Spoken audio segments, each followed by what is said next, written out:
Bonsoir messieurs, dames. Nous allons donc commencer notre réunion du Conseil de quartier, la réunion publique du Conseil de quartier. Je vous remercie d'être venus. Oui, au Conseil de quartier Violet Commerce. Nous allons parler ce soir du rôle et de la compétence de la police municipale. Et nous avons ici présent donc un représentant de la police municipale et le commissaire de police du 15e. Voilà, nous avons donc... Oui, là on m'entend. La direction de la police municipale et le commissaire du 15e qui vont faire une intervention. Donc je leur passe la parole. Qui veut commencer? Moi, je veux dire... Ah, monsieur le maire voudrait parler. Non, mais tu ne m'as pas vu, mais j'étais là. Juste un mot pour vous dire qu'effectivement, la priorité que j'ai dans cet arrondissement, c'est la sécurité. Voilà. Alors, c'est extrêmement compliqué dans une ville de 240 000 habitants et à Paris particulièrement. Nous pouvons nous appuyer pour ce faire, effectivement, sur la préfecture de police. Et je remercie le commissaire central du 15e d'être présent, qui fait un excellent travail, avec les moyens qu'on lui donne. Moi, je considère qu'il nous manque 50 à 60 policiers dans le 15e, je le dis d'emblée, et que j'espère... Merci pour le déménagement. Ouais, ben oui, ben, je ne veux pas tout faire en même temps. Je sais que le maire doit tout faire en même temps, mais c'est compliqué de parler, de faire le déménagement. Donc, il manque des personnels de police. On essaie de les obtenir au niveau central, mais c'est un peu compliqué. Je suis intervenu d'ailleurs au dernier Conseil de Paris, ou à l'avant-dernier, peu importe, pour dire au préfet de police que je me réjouissais que le ministre de l'Intérieur, précédent d'ailleurs, ait affecté 1 millier de policiers supplémentaires à Paris, notamment dans la perspective des Jeux Olympiques. Mais que maintenant que les Jeux Olympiques étaient terminés, que ces effectifs qui étaient affectés dans des unités principalement de services d'ordre, de maintien d'ordre, etc., puissent réintégrer les arrondissements aujourd'hui, ce à quoi il s'est engagé. Donc nous allons bien voir les résultats, mais ça fait quand même 1 millier de policiers, pas sur le 15e, mais qui sur Paris vont être redispatchés. En tout cas, c'est ce que j'espère, et ça nous permettra de gagner des effectifs. Deuxièmement, il y a la police municipale qui est représentée ici, que nous avions demandé. Moi, je la demande depuis 25 ans, la police municipale. Donc, elle a été créée il y a 5 ou 6 ans, à peu près. Tant mieux. Elle monte en puissance peu à peu, même si ses effectifs, je regrette que ses effectifs soient encore insuffisants, mais je sais que c'est difficile de recruter. Que je regrette qu'elle ne soit pas armée, parce que c'est plus dissuasif d'être armé quand on est policier à Paris, qu'on soit municipal ou national. On peut être confronté à des situations extrêmement graves, extrêmement dangereuses, et qu'il vaut mieux avoir une arme plutôt qu'une simple bouteille de gaz lacrymogène. Et que, troisièmement, je considère que ces missions doivent tendre davantage vers la protection des citoyens, et qu'elle doit être une police d'intervention. Alors voilà, ça c'est encore des sujets qui sont à régler, qui sont en discussion entre la mairie centrale et nous-mêmes. Mais enfin, c'est quand même un progrès important d'avoir une police de proximité, donné que la police nationale se consacre davantage à ses tâches d'ordre public, de lutte contre la criminalité, évidemment, c'est son travail, et de lutte antiterroriste. Donc le rôle de la police municipale, ça ne peut être qu'un rôle complémentaire de rétablissement de la tranquillité publique au niveau de la délinquance du quotidien, si je peux dire. Donc c'est ça que nous attendons de la police municipale. On vous en parlera dans un instant, notamment avec mon adjoint chargé de la police municipale, Anthony Samama. Évidemment, il y a... D'ailleurs, je le regrette vraiment énormément. Lors de chacune de nos réunions, un absent de marque, c'est la justice. Parce que la police peut bien interpeller, mettre en garde à vue, mais si la justice ensuite ne condamne pas, c'est quand même beaucoup moins efficace s'il n'y a pas de sanction pénale. Et moi, je suis pour une sanction pénale rapide, courte mais ferme, mais qui donne vraiment une prise de conscience à l'individu qui est sanctionné, notamment si c'est un mineur. Et on a la difficulté ici, bien sûr, vous le savez, en matière de justice pénale, avec les mineurs qui sont assurés d'un peu une quasi-totale impunité.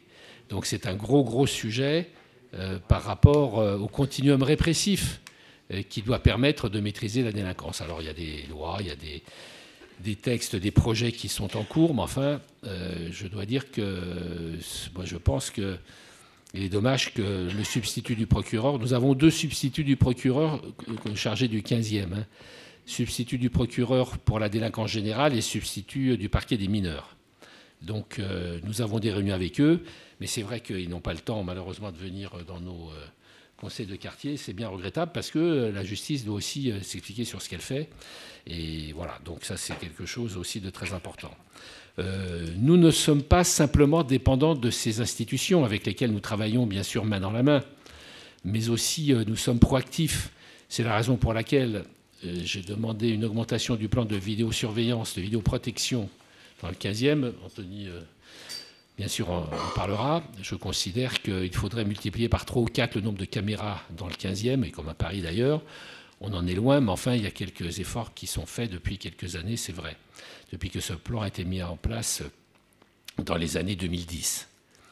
Et puis, nous avons lancé aussi un nouveau dispositif qui est le dispositif voisin vigilant et solidaire. Nous sommes le premier arrondissement à Paris à l'avoir mis en place, depuis quelques semaines à peine d'ailleurs.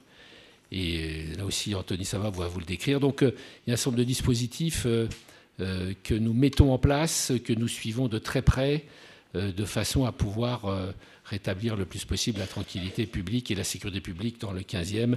C'était juste pour cadrer un petit peu les choses et la façon qui est la mienne d'agir en matière de sécurité que je voulais prendre la parole dans un premier temps, et pour vous redire que c'était vraiment une sécurité, une priorité absolue, même si évidemment on est loin du compte et s'il y a beaucoup à faire en ce domaine. Merci. Merci Monsieur le maire.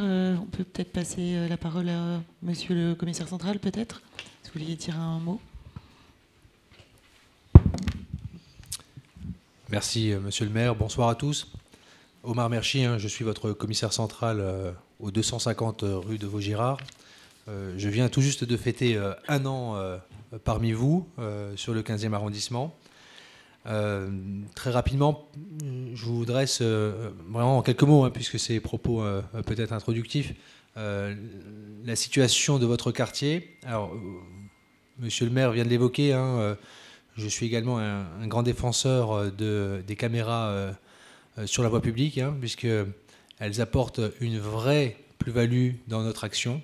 Vous le savez, on n'a pas la capacité d'être présent sur tout le territoire et les caméras qui sont renvoyées au commissariat central permettent de lever les doutes.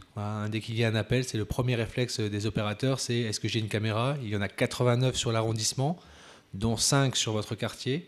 C'est insuffisant, il y a plusieurs zones non couvertes, y compris des zones délinquantes. La problématique numéro 1 sur votre quartier, c'est les atteintes aux biens, donc les vols par effraction, les vols simples, les vols à la tire, les vols dits à la roulotte, donc les vols dans les voitures. Voilà, ce sont vraiment les premiers sujets. Et en 2024, je n'ai pas de difficulté à le dire, il y a une hausse de 10% sur votre quartier, mais sachez que vous êtes un quartier qui constitue un peu le ventre mou de l'arrondissement en termes de délinquance. Voilà, il y a 13 quartiers sur l'arrondissement et vous êtes 8e ou 9e en termes de délinquance. Donc ça signifie qu'en valeur absolue, ça reste relativement contenu. Voilà, ce qui fait que dès qu'il y a une moindre hausse, on le ressent tout de suite. Voilà, c'est ce qui s'est passé en 2024. Par ailleurs, à la fin de l'année 2024, et ça se reportera aussi sur 2025, il y a un nouveau mécanisme qui permet de déposer plainte entièrement en ligne depuis chez soi. Ça s'appelle la plainte en ligne. Et ça a un effet déjà sur les statistiques de la délinquance, mais ce n'est pas le sujet. J'aime bien indiquer que j'ai besoin d'avoir un thermomètre qui me donne la bonne température. Si le thermomètre me dit qu'il fait plus 30 degrés alors qu'il fait moins 15, ça ne va pas être utile. Voilà. Donc j'ai besoin d'avoir des chiffres, des métriques très précises qui me décrivent la délinquance, qui me permettent et qui permettent à mes équipes d'avoir la meilleure réaction vis-à-vis de la délinquance que vous subissez. Je pourrais vous montrer par la suite, monsieur le maire le sait, monsieur Samama aussi, j'ai une passion pour les cartographies et donc j'aime bien tout cartographier. J'ai une très très bonne équipe autour de moi qui sait faire ça. Et donc nous avons des cartes dites de chaleur qui traduisent parfaitement la situation. Et vous allez voir, il y a quand même beaucoup de verre sur votre quartier. Peut-être quelques mots dès à présent concernant l'action de mes services. Nous sommes un commissariat et je remercie encore une fois M. Goujon de solliciter des renforts pour le commissariat du 15e arrondissement. Nous sommes 288 policiers dans le 15e arrondissement. C'est moins que les années précédentes, que 2011. J'ai rencontré le commissaire central de 2011 tout à l'heure qui me parlait de 450 policiers. Il y a eu les ASVP qui ont été reversés à la mairie de Paris, mais voilà, ça faisait quand même des effectifs plus nombreux.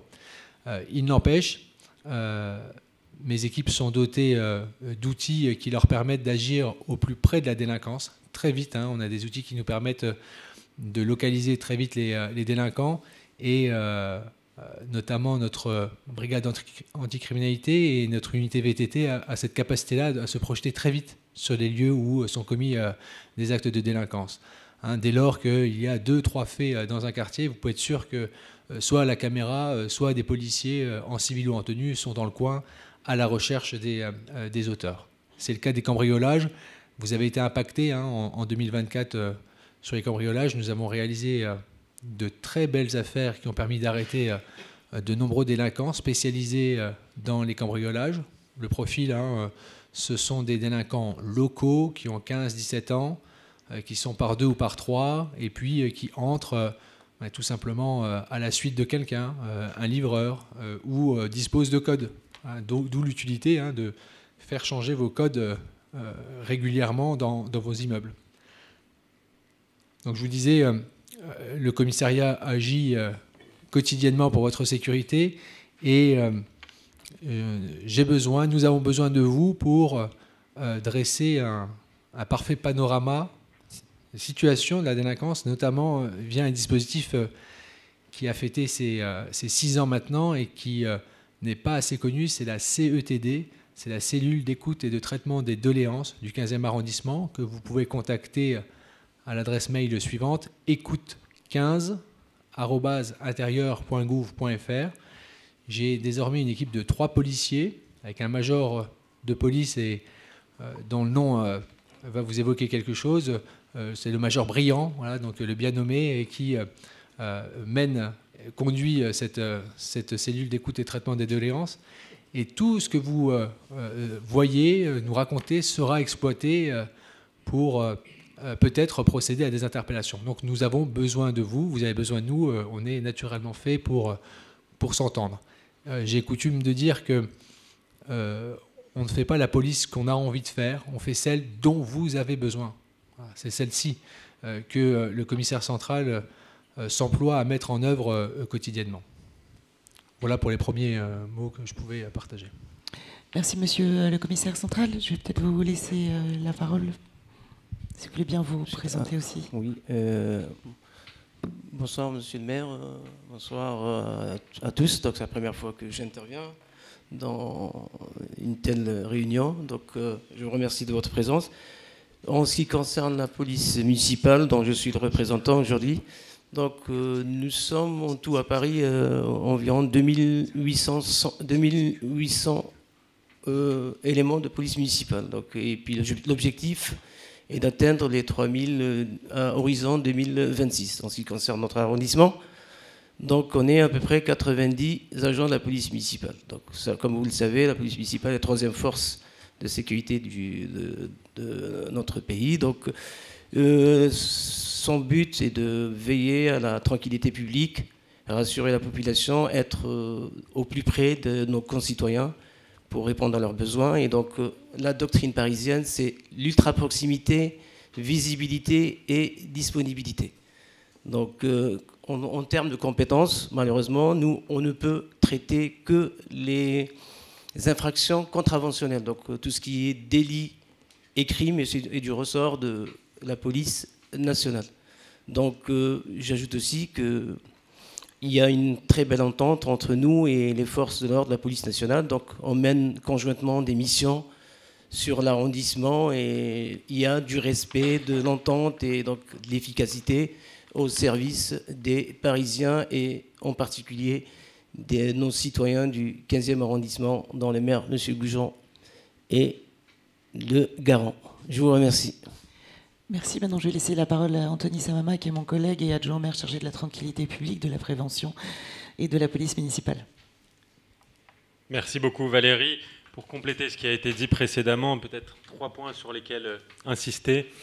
D'abord, sur la police nationale, Omar Merchi l'a dit, une des grandes priorités qu'on a dans l'arrondissement, c'est à la fois les cambriolages et la lutte contre le trafic de stupéfiants. Je voudrais juste souligner 2 belles affaires qu'il y a eu récemment, pas très loin d'ici. La première concernant les cambriolages, service de M. Merchi, aidé par une centaine de policiers au total, une opération d'une ampleur inédite qu'on appelait opération Place-Net XXL il y a encore quelques mois, a permis d'interpeller 12 cambrioleurs qui sévissaient sur le 15e arrondissement, dans Paris et aux alentours. Et ça a permis en effet de mettre un coup d'arrêt à ces cambriolages qui étaient réalisés par ces personnes qui ont réalisé une centaine de cambriolages sur les mois précédents. La deuxième priorité qu'on a, et je vous livre un exemple pour illustrer l'action que l'on mène, c'est le trafic de stupéfiants, la lutte contre le trafic de stupéfiants. Il y a eu encore une fois, sous l'autorité d'Omar Merchi, une très belle opération qui a permis tout simplement de fermer un point de stupéfiants qui faisait plus de 1 000 € par jour, qui était un point à Amiral Roussin, c'est pas très loin d'ici, j'imagine que vous connaissez. On a arrêté plusieurs délinquants, 3 spécifiquement, qui étaient les têtes de pont de ce trafic-là, qui ont ensuite été présentés à un juge, et je ne reviendrai pas sur les propos de Monsieur le maire sur l'autorité judiciaire et la nécessité d'aller beaucoup plus loin sur la fermeté des sanctions. Néanmoins, le travail a été réalisé, ce point de deal aujourd'hui a été définitivement coupé, donc on y arrive, on a des résultats, même si parfois ça prend un peu de temps. Un mot sur les caméras, parce que je peux anticiper parfois les questions que vous allez avoir. Je sais qu'il y a une caméra qui a été installée ici, place du Commerce. C'était un des souhaits du maire Philippe Goujon d'installer une caméra ici. Vous savez qu'on en a eu 6 au cours de cette mandature. Nous avons souhaité prioriser votre quartier et installer une de ces 6 pauvres caméras, si je peux me permettre, ici. Ce n'est pas suffisant, mais on est quand même l'arrondissement qui en bénéficie le plus. Je sais qu'il y a eu des soucis concernant l'installation exacte de cette caméra. Je veux néanmoins souligner qu'elle n'est pas totalement inutile et que Omar Merchi et ses services en font bon usage. Deuxième point que je voulais souligner concernant la police municipale. La police municipale, beaucoup de choses ont été dites par Monsieur le maire concernant l'ambition qui était la nôtre de l'armée, de la voir monter en puissance, de lui réserver des missions de sécurisation et de tranquillité publique véritablement, sécurité des personnes. Nous avons fait dans le 15e plusieurs choix pour essayer d'orienter au maximum cette police. D'abord, priorité numéro 1, renforcement des effectifs en soirée, à partir de 20h. C'est là où il y a le plus gros des problématiques concernant les attaques aux personnes. Et donc nous avons aujourd'hui une des brigades de soirée les plus importantes de Paris. Il y a aujourd'hui 20 agents qui sont présents en soirée à partir de 20h, qui patrouillent, qui font des missions de sécurisation de l'espace public et qui sont véritablement à l'image de ce qu'on souhaite de la police municipale, c'est-à-dire des missions d'intervention. La deuxième chose que je souhaiterais souligner, c'est l'ultra-proximité, ça a été souligné, et la répartition qu'on a souhaitée à la fois par quartier et par thématique. D'abord, répartition par quartier. Nous avons segmenté les équipes de la police municipale par conseil de quartier pour avoir des policiers municipaux qui connaissent véritablement chaque recoin d'un quartier auquel il est affecté. Ça veut dire que ces policiers qui font partie de cette équipe affectée à un quartier de l'arrondissement spécifique, va mieux connaître les gardiens d'immeubles, les habitants, les commerçants, et être capable ainsi d'apporter une réponse qui soit la plus pertinente possible, avec la plus grande réactivité possible. La deuxième spécialisation que l'on a souhaitée, c'est une spécialisation par thématique, avec 2 équipages spécifiques qui nous tenaient à cœur. Le premier, c'est un équipage dédié aux incivilités, exclusivement lié aux incivilités. On peut revenir après sur les différents corps qui composent la police municipale, mais sachez qu'il y a désormais une brigade spécialisée de lutte contre les incivilités. Et la deuxième brigade spécialisée, elle concerne les personnes à la rue. C'est parfois une des problématiques que l'on peut avoir avec des personnes qui sont à la rue, et je ne veux pas stigmatiser, je parle bien d'une petite proportion des personnes à la rue qui peuvent poser problème, qui sont alcoolisées, qui peuvent agresser, qui peuvent voler, etc. Nous avons aujourd'hui une brigade spécialisée qui est chargée d'abord de les compter, de les suivre, de les accompagner, de faire le lien avec les services sociaux de la ville, avec le SAMU parfois, avec les associations aussi qui leur viennent en aide, pour pouvoir, et avec la police lorsque leur comportement est inacceptable. Et donc cette équipe-là nous permet aussi de résoudre les problématiques très concrètes que peuvent poser parfois les personnes à la rue. Et enfin, un dernier mot concernant les outils qu'on a à disposition. Monsieur le maire a évoqué Voisins Vigilants et Solidaires.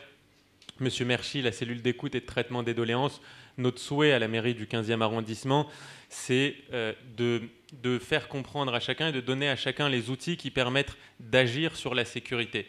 On l'a dit, on agit avec des moyens restreints en termes de nombre de policiers, de caméras, et chacun a un rôle à jouer pour améliorer la sécurité de l'arrondissement. Comment ?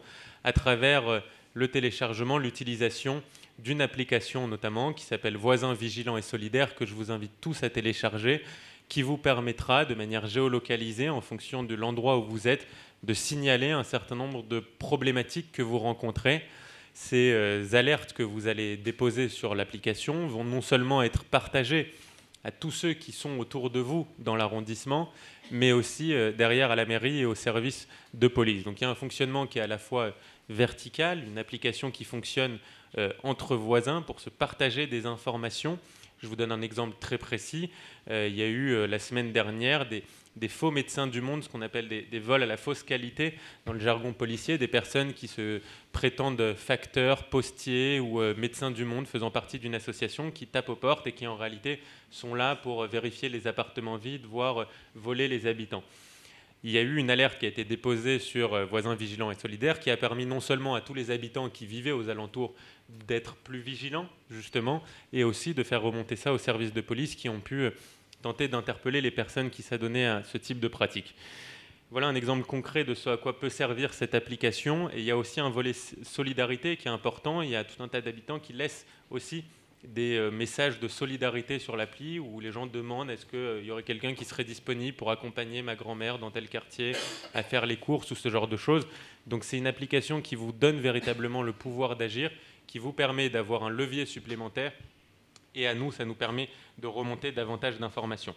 Évidemment, ça vient s'inscrire en complément de la cellule d'écoute qu'a évoqué M. Merchy, en complément aussi du 17 qui doit rester la priorité absolue en cas d'urgence.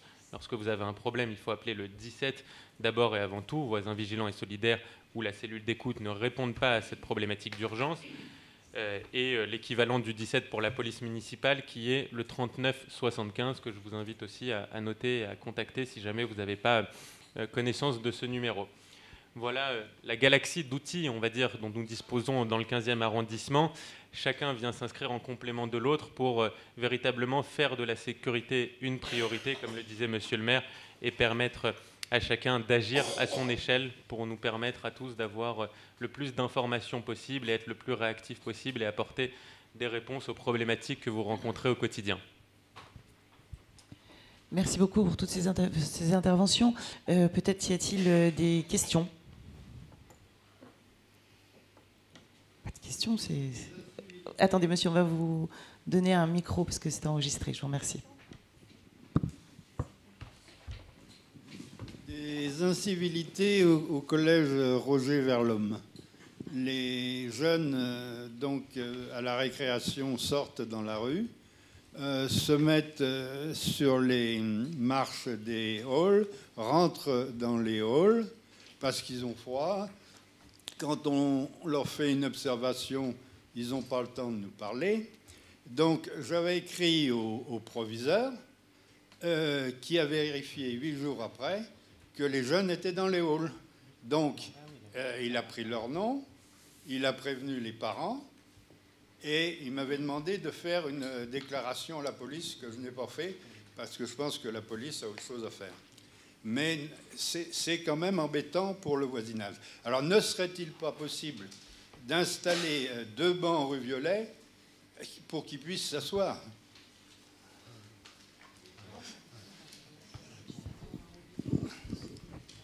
Alors non, moi j'y suis totalement hostile. Hein. C'est le meilleur moyen de fixer des gens, jour et nuit, surtout que Place Dreyfus, on a déjà un campement, vous voyez ce que je veux dire, qu'on essaye d'éradiquer mais avec beaucoup de difficultés.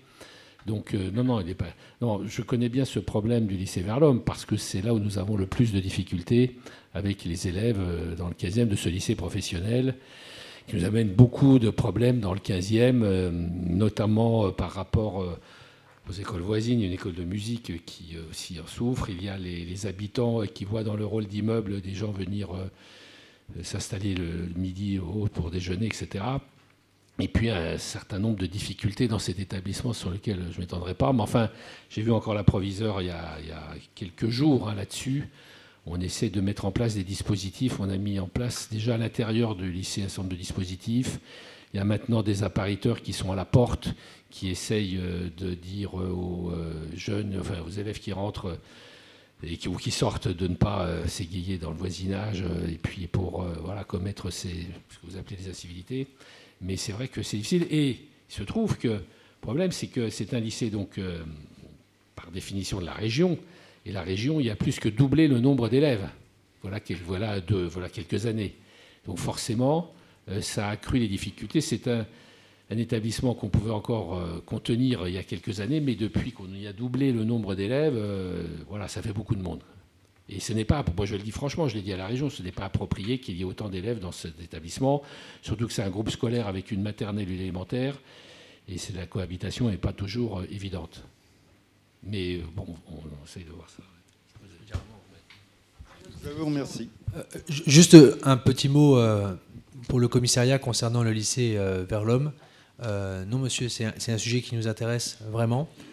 J'ai aussi des échanges réguliers avec la proviseure, Madame Akari, et on a un sujet, effectivement, de jeunes qui traînent pendant les temps de pause dans le quartier. Et au contraire, alors oui, vous avez peut-être raison, peut-être que ça ne mérite pas un appel 17, police secours. Par contre, ça mérite tout à fait un mail à écoute15@intérieur.gouv.fr. Et cette information sera exploitée. J'ai l'information de certains halls. Est-ce que c'est le vôtre qui est concerné? Il y a aussi l'épicerie à proximité qui crée des nuisances. Donc non, ça nous intéresse. Vraiment, si vous pouvez partager ces informations-là, vous n'êtes pas obligé de signer. Vous pouvez juste envoyer un mail et dire voilà ce que j'ai constaté à telle heure.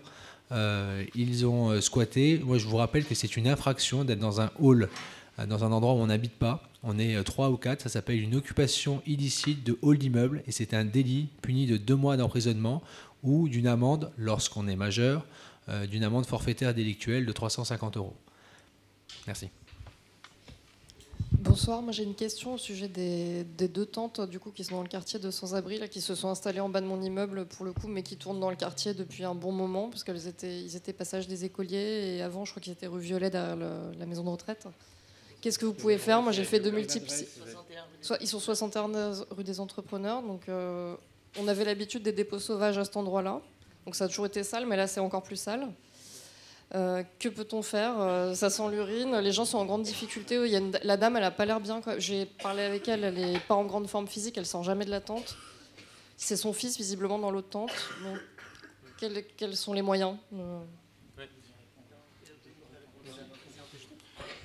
En effet, on connaît bien ces 2 tentes et elles étaient d'abord passage des écoliers et elles prenaient, d'abord elles étaient à l'angle, puis ensuite elles prenaient l'intégralité quasiment du trottoir et j'ai demandé à plusieurs reprises au service de la police municipale d'intervenir. Nous avons réussi à les déloger. Il y a eu des personnes qui étaient en fauteuil roulant, qui n'arrivaient même plus à passer passage des écoliers. La situation était inadmissible. Forcément, à partir du moment où les personnes ne souhaitent pas nécessairement être prises en charge, c'est difficile derrière de faire autre chose que de déplacer le problème. C'est ce qui s'est passé ici. Moi, ce que je peux vous proposer, c'est, je vous laisse ma carte et on sera amené à intervenir. La police municipale sera amenée à passer. Il y a un certain nombre d'outils qu'on a à disposition aujourd'hui, qu'on n'avait pas avant, qui nous permet d'intervenir plus efficacement. D'abord, je vous l'ai dit, la police municipale avec une équipe dédiée à ces problématiques, qui suit, qui connaît, qui accompagne les personnes à la rue. Deuxièmement, un protocole qui a été signé entre la ville de Paris et un certain nombre de services qui s'appelle le protocole Petit Campement, qui consiste lorsqu'il y a une espèce de petit campement qui s'installe dans Paris, à certaines conditions bien spécifiques, d'intervenir de manière assez rapide et efficace pour démanteler ces petits campements qui sont sur la voie publique. C'est un outil qu'on est amené à utiliser de temps en temps. Donc ce que je vous propose, c'est que vous m'écriviez et on va voir ce qu'on peut faire. C'est déjà fait plusieurs fois. Vous m'avez écrit ? Ah oui, et mon mari aussi. Ouais. La copro, voilà, on est concernés, mais on ne sait pas trop quoi faire. Ils sont devant notre évacuation de gaz, il y a un truc électrique à côté. Enfin, moi, je ne suis pas sereine, hein, mais bon. Oui, on vous a écrit plusieurs fois. Et signalé au 3975 dès leur installation. Madame Camboli. Par rapport à ce qui a été dit, et je salue mon collègue Anthony. Alors moi, je parlais justement de la précarité, puisque ça fait partie de ma délégation. Effectivement, il faut savoir que la difficulté que nous avons avec les SDF et les campements, c'est évidemment lorsqu'ils ne sont pas demandeurs d'hébergement. Alors, ils n'ont pas fait de demande auprès du SIAO. C'est vrai que ça complique beaucoup les choses. Alors, ce qu'on peut faire, évidemment, il faut savoir que les SDF n'ont pas forcément moins de droits que les autres, mais ils n'en ont pas plus. Qu'est-ce que ça veut dire ? Si, par exemple, ils font des déprédations d'ordre pénal, s'ils font, par exemple, des agressions, je ne sais pas, d'un délit d'exhibition, eh bien, rien n'interdit d'appeler la police. Voilà, parce que même ça permet un signalement et ça permet d'être enregistré. Je renvoie à ce qui a été dit effectivement sur le 3975, sur tous les encombrants. Il y a par exemple, ils ne peuvent pas bloquer des portes de secours, des issues de sécurité. Donc ça, il ne faut pas hésiter à appeler. Ensuite, il y a aussi quelque chose qu'on peut faire. Alors c'est toujours très compliqué. Je sais que le service met beaucoup de temps à répondre parce qu'il y a des services qui en traitent. Il y a effectivement pour la police municipale, ça va être l'UASA. La police municipale est aussi spécialisée dans les questions de personnes à la rue. Alors eux, ça sera plus le volet, on va dire, répressif, voirie publique, mais il y a aussi un service qu'on peut appeler, c'est vrai que c'est long, on essaye de toujours signaler à ce service, c'est le SAMU social, c'est faire le 115 si vous voyez une situation de dégradation de personnes à la rue. Voilà, ça n'hésitez pas à le faire, c'est vrai que ça peut être long, mais n'hésitez pas non plus à nous faire des signalements, à le faire à Anthony, à le faire au maire, à le faire à Valérie, à votre président de quartier, et voilà, je peux signaler. Il faut savoir aussi que les services ont des difficultés, et c'est fait. Et sinon, dernière chose, c'est vrai que nous avons une difficulté, c'est par rapport aux copropriétés. Le copropriété, c'est un terrain privé, et sur ce plan, par exemple, les services sociaux ne sont pas habilités à intervenir comme ça à leur propre demande. Nous entrons dans un terrain privé, ça veut dire quoi ? Ça veut dire que le syndicat, la copropriété, doit aussi appeler la police s'il y a une intrusion. Ils sont sur le trottoir. Hein. D'accord, ils sont sur la voie publique, mais voilà, ça a été signalé aussi de notre part, de ma part. Voilà, je vous remercie. Monsieur le maire ? Moi, je suis très préoccupé par cette situation qui se multiplie partout dans Paris. Je ne vous dis pas ce qui se passe dans le nord-est de la capitale, enfin bon, vous y allez sans doute de temps en temps, et ça commence à se propager de façon très importante dans tous les arrondissements, voilà. Sauf l'arrondissement des ministères voisins, évidemment, pour des raisons qu'on comprend. Moi, depuis que je suis maire, il y a 2000 places d'hébergement d'urgence dans le 15e. On a ouvert des centaines et des centaines de places d'hébergement d'urgence. Aujourd'hui, on en est à 2000 dans le 15e. Jusqu'où faudra-t-il aller ? Et ces 2000 places sont presque toutes occupées, mais enfin, il y a encore de la place. Et ce que m'ont dit mon collègue que j'ai chargé de la précarité est vrai. C'est-à-dire qu'on ne peut pas contraindre ces personnes de force, comme c'était le cas il y a encore 20 ans, à évacuer le territoire, évacuer le terrain. Donc, et aller dans des établissements qui sont destinés à cet effet pour essayer de les héberger. Donc, il y en a de plus en plus. Je vois, par exemple, en ce moment... et je ne cesse de le dire aux différents services d'État et de la ville, multiplication des tentes sous la ligne 6 du métro. Il y en a quasiment à chaque carrefour. Il y en avait une, après deux, après 10, maintenant il y en a une dizaine. Alors il y a les maraudes, effectivement. Nous avons organisé une coordination des maraudes. Les maraudes, c'est ces personnes, que ce soit de la Croix-Rouge, de l'association caritative, qui essayent... qui vont les voir et qui essaient de les convaincre de partir ou d'aller dans des centres de soins, d'établissements de toutes sortes. Beaucoup sont en grosse difficulté psychiatrique aussi, donc c'est pas facile à traiter. Nous avons des services sociaux. Il y a une nouvelle structure qu'évoquait notre collègue qui a été mise en place. Il y a les actions de la police municipale. La police nationale est démunie de moyens parce que il n'y a pas de base juridique légale pour évacuer ces personnes. Et d'ailleurs, s'il s'agit de petites d'infractions au règlement sanitaire départemental, ce n'est pas suffisant pour entraîner une évacuation. Donc on est vraiment en grosse difficulté. Mais sachez qu'on connaît tous les emplacements, on les suit, on essaye d'intervenir de façon récurrente.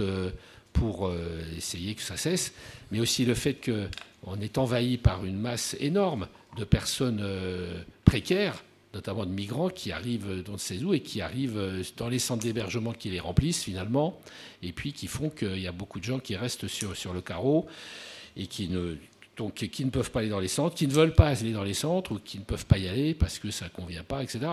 Donc c'est vraiment une énorme préoccupation des élus locaux.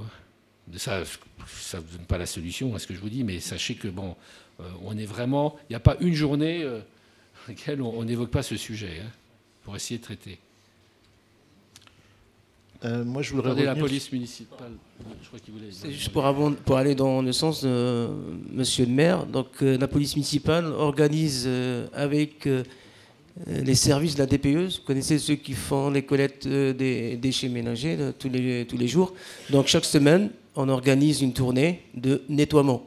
Donc, on nettoie autour des tentes, on récupère tous les déchets, et donc pour éviter qu'il y ait propagation d'insectes, enfin de microbes et tout ça. Donc il y a des opérations de nettoiement pour éviter que la situation se dégrade. Concernant les tentes, donc comme disait à juste titre Monsieur le maire, donc c'est un phénomène qui se prolifère un peu partout sur Paris. Donc on essaye d'engager les moyens pour pouvoir y remédier. Voilà.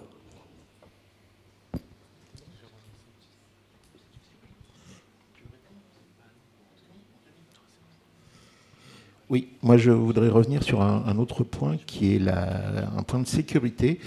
En fait, il y a régulièrement des agressions, des vols au niveau de la rue du Commerce. Nous avons dans la salle quelqu'un qui s'est fait fracturer sa voiture, certes dans son parking, mais voilà. Il y a eu une agression, un magasin qui a été, on va dire, vandalisé, un magasin de téléphonie qui a été vandalisé il y a quelques jours rue du Commerce. J'aimerais savoir quand allons-nous avoir de nouvelles caméras au niveau de la rue du Commerce, sachant qu'en plus, rue du Commerce, il y a 2 réverbères qui ont disparu, l'un derrière l'autre d'ailleurs, qui n'ont pas été remplacés depuis des mois. Donc on a une zone sombre qui est assez anxiogène pour les habitants.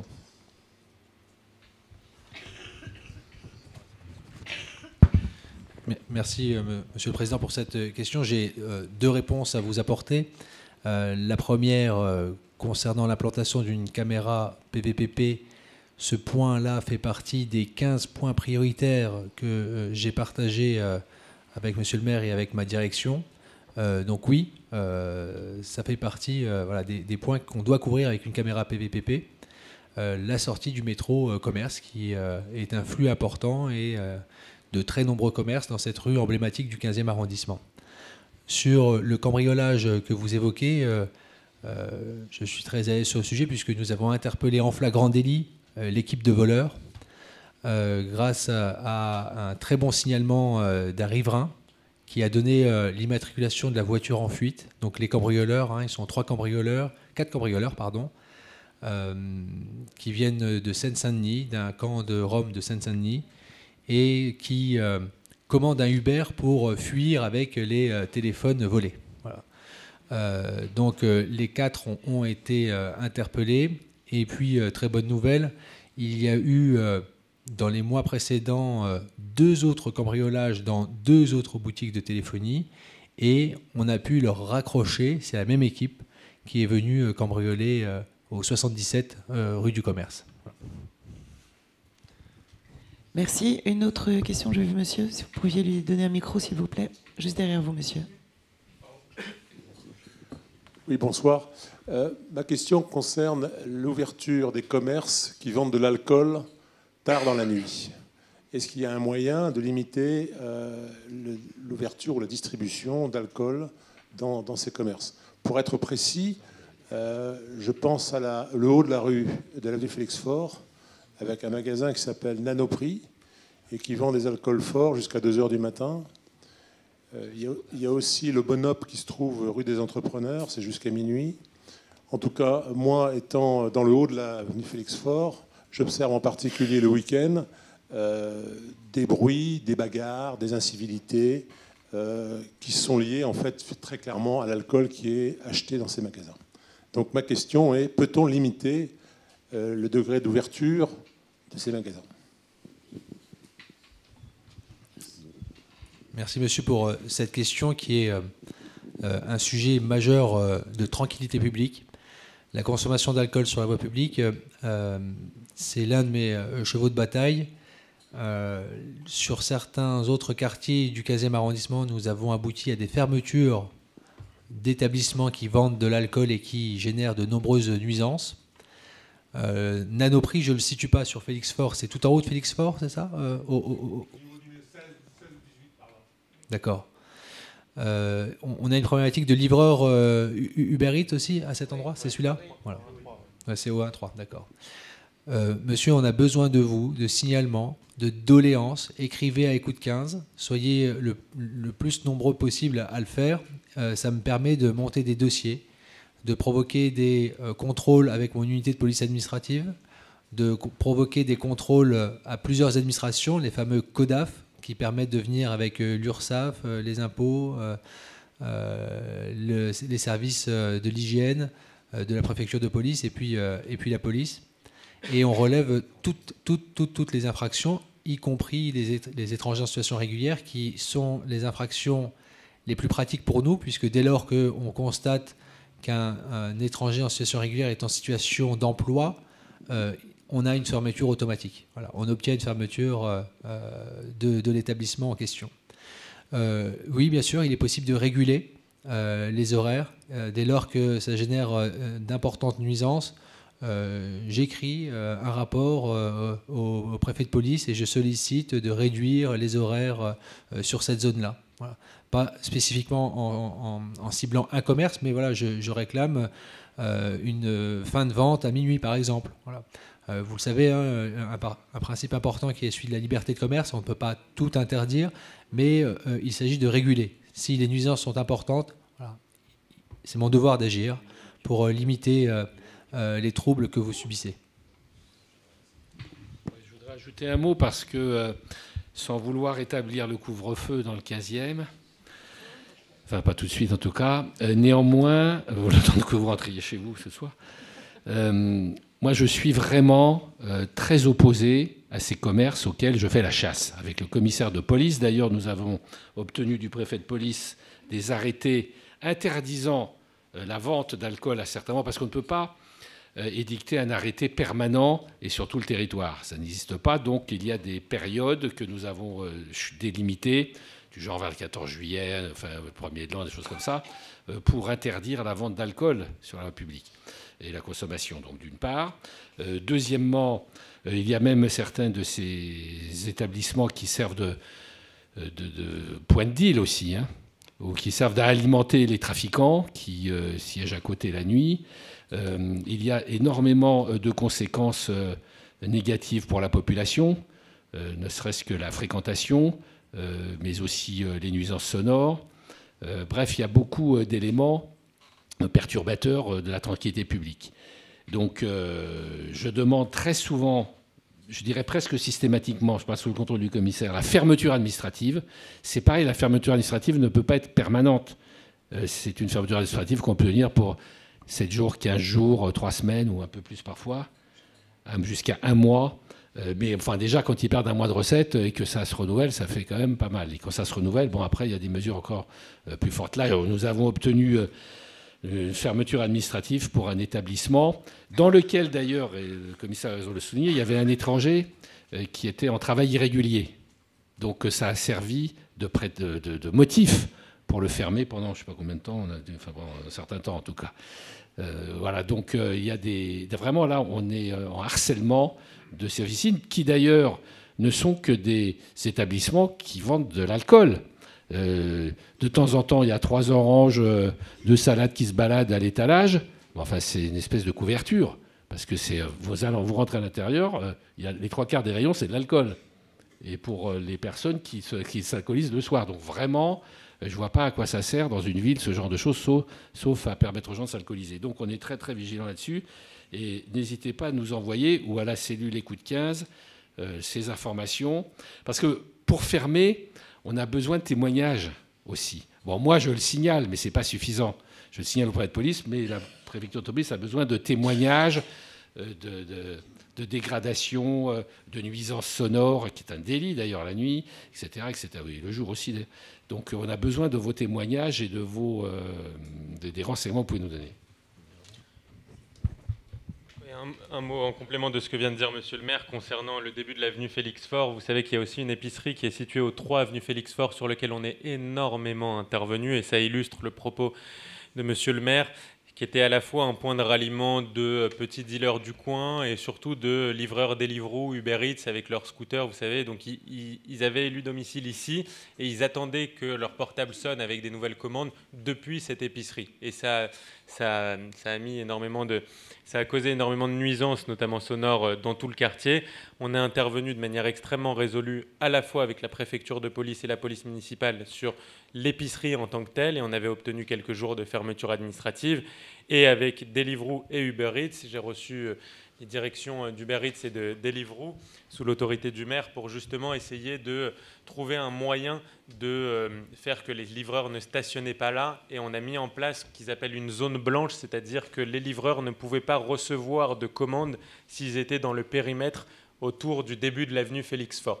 Ils étaient obligés, pour faire leurs commandes, d'aller un petit peu plus loin et d'aller dans des endroits que nous avons définis qui ne posaient pas de nuisance. Je crois savoir que le problème a été résolu. Depuis, j'ai reçu plus aucune plainte. C'était il y a quelques mois. Et donc, on a réussi, avec ce double travail, d'améliorer les choses. Mais on reste en effet très sensible aux problématiques générées par les épiceries. Et on fait le nécessaire dès qu'il y a suffisamment de matière pour pouvoir justifier une demande de fermeture. Merci. Il y a une question devant, si vous voulez bien donner un micro, s'il vous plaît. Merci. Bonsoir, j'interviendrai certainement ensuite sur le sujet sur le bruit, mais je profite aujourd'hui, je crois que vous êtes tous parfaitement au courant d'une situation récurrente. Ça va bientôt faire 7 ans que cette situation reste inchangée, sur les nuisances, les tapages et les délits en tout genre de la place du commerce, dans le square et au bout de la maison communale. Voilà, ça fait 7 ans que ça dure. On a une trêve hivernale qui fait du bien. Là, c'est reparti de plus belle. Samedi, dans la nuit de samedi à dimanche, juste un exemple, j'ai appelé la police à 2h du matin. J'ai appelé la police à 3h30. Là, on m'a répondu qu'il y avait plus urgent dans Paris. Et le dernier est parti à 7h moins le quart du matin. Donc, j'aurai un enregistrement de quelques secondes. Je vais vous épargner les 5 heures d'enregistrement. J'en profiterai tout à l'heure. Mais voilà, ça fait 7 ans que ça dure. On ne sait plus quoi faire. Et les mails à la cellule Écoute 15, avant le major Duval, aujourd'hui le major Briand, voilà, monsieur Samama, j'en parle même pas. Voilà, ça fait 7 ans que ça dure. Ça a commencé au printemps 2018. Bien sûr, on a ça dans un certain nombre de jardins. Et c'est vrai que le jardin du commerce, le secteur est extrêmement fréquenté. Donc effectivement, il y en a plus dans ce jardin-là que dans beaucoup d'autres. C'est assez ancien, effectivement. Voilà, j'ai demandé il y a plusieurs années, mais je vais le redemander du coup, mais je ne pense pas que j'aurai satisfaction. J'ai demandé à ce qu'on rehausse déjà les grilles de ce jardin. Ça a été une demande il y a 20 ans auprès de vous. Comment ? Ça a été effectivement une demande il y a plus de 20 ans auprès de vous quand vous étiez en charge de la sécurité. Voilà, exactement. Et on n'a jamais eu de retour. On a eu des réponses négatives. Ça serait effectivement la seule chose que nous souhaiterions. Bien sûr. Mais 7 ans, ça fait long. Le retour, il est simple, c'est qu'on m'a refusé cette mesure ainsi que les crédits afférents. Donc c'est vrai que je ne l'ai pas redemandé depuis quelques temps. C'est pas dans cette période de restriction budgétaire qu'on va y arriver parce que ça coûte extrêmement cher. Il faut enlever toutes les grilles du jardin. Il faut les enlever. Ça coûte très très cher hein, parce qu'il faut tout enlever. Il ne s'agit pas juste de rafistoler ou de mettre du barbelé au-dessus. Hein. Non, mais j'imagine que ça coûte très cher, mais quand on voit tellement de travaux qui sont très voilà, utiles sauf ailleurs, que, comme vous avez pu le constater, la ville préfère faire des travaux différents que ceux-là. En tout cas, oui, c'est quelque chose que j'ai demandé. C'est parce que c'est vraiment le jardin qui est le plus fréquenté la nuit, si je peux dire. Donc de tout le 15e. Ainsi que tout le, je sais bien, vous m'avez suffisamment écrit et puis j'ai suffisamment de témoignages. Mais il faut enlever toutes les grilles, remettre des grilles plus hautes. Déjà, il y a le principe de mettre des grilles plus hautes sur laquelle la ville aujourd'hui n'est pas totalement en phase, pas totalement d'accord. Et puis le coût de l'opération, quoi. Mais pour régler le problème de façon structurelle, définitive, je ne vois pas d'autre solution que celle-là, parce qu'il y aura des patrouilles de police ou de police municipale ou nationale de temps en temps. mais ça n'empêchera pas les gens d'être là quand la police n'est pas là, quoi. Vous voyez, donc c'est vraiment cette mesure qu'il faut arriver à prendre. Enfin, à moins que vous ayez d'autres idées, mais moi je ne vois pas d'autres idées que de changer les grilles et les rehausser parce qu'elles sont très basses en fait. Et donc ils passent par-dessus, quoi. Ouais, elles sont très basses. Alors, on pourrait peut-être effectivement mettre des végétaux qui empêcheraient et rehausser uniquement au niveau des entrées, qui réduiraient déjà l'espace de pénétration. Mais là, ils passent les barrières comme rien, quoi. Ils rentrent, ils sortent. Voilà, ça va, ça vient. Voilà. Peut-être avec des végétaux hauts, denses, et les quelques portails, les rehausser avec un retour plus haut. Ça réduit peut-être les frais. Ça en arrêterait certains. Mais ça serait mieux que rien. Mais c'est vrai qu'au bout de 7 ans, on a du mal. On peut enchaîner 10 nuits blanches par moment. Concernant samedi soir, je peux vous répondre. La police du 15e arrondissement était engagée sur 2 interventions très délicates, à l'occasion de laquelle, et je me rends compte que je ne vous ai pas informé, monsieur le maire, mais 3 policiers du 15e arrondissement ont été blessés. Heureusement, ils n'ont pas été hospitalisés, mais ils ont reçu des coups sur une intervention délicate. C'était Gare Montparnasse, monsieur le maire. Et donc effectivement, cette nuit-là, je vous confirme que nous n'avions pas la ressource pour intervenir, puisqu'on était mobilisés sur plusieurs interpellations sur une situation difficile.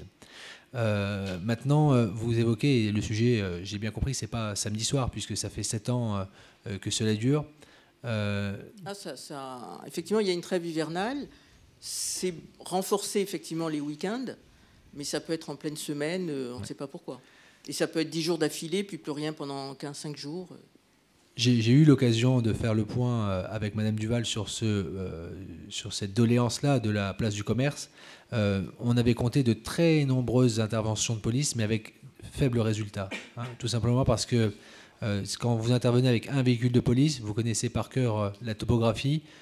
C'est pas évident de mettre la main sur sur les gens qui créent les nuisances, et de 2, constater les nuisances. Donc les tapages, la consommation d'alcool sur la voie publique, elle n'est pas réprimable à cet endroit-là. Certains endroits, et M. Goujon est témoin, puisque je réclame l'extension de l'interdiction de consommation d'alcool sur la voie publique sur le 15e arrondissement. Place du Commerce fait partie des sites que je souhaite interdire à la consommation d'alcool sur la voie publique. Pour l'instant, je n'y suis pas arrivé, mais c'est un axe de travail. Donc c'est pour ça que toutes les mails que vous adressez à la CETD, ça reste utile pour moi pour épaissir mon dossier. Je sais qu'il est très épais. Malheureusement, je n'ai pas de résultat. Je le reconnais volontiers devant vous. Sur cet endroit-là, ça nécessiterait soit de la vidéo, effectivement, pour constater et bien voir où sont les gens, etc. Ouais, à cet endroit-là, c'est vrai. Mais je sais que c'est un sujet épineux, un sujet la caméra. Chaud, hein, bien sûr. Non, mais je le sais, madame, je le sais. Mais j'ai pas l'habitude d'éviter les sujets délicats et chauds.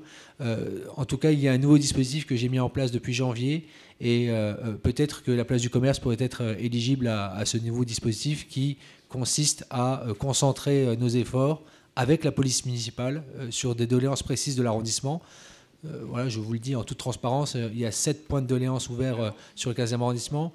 Je ne souhaite pas qu'il y en ait trop, puisque sinon, le problème c'est qu'on diffuse notre action et on n'arrive plus à la concentrer à un endroit pour obtenir des résultats visibles.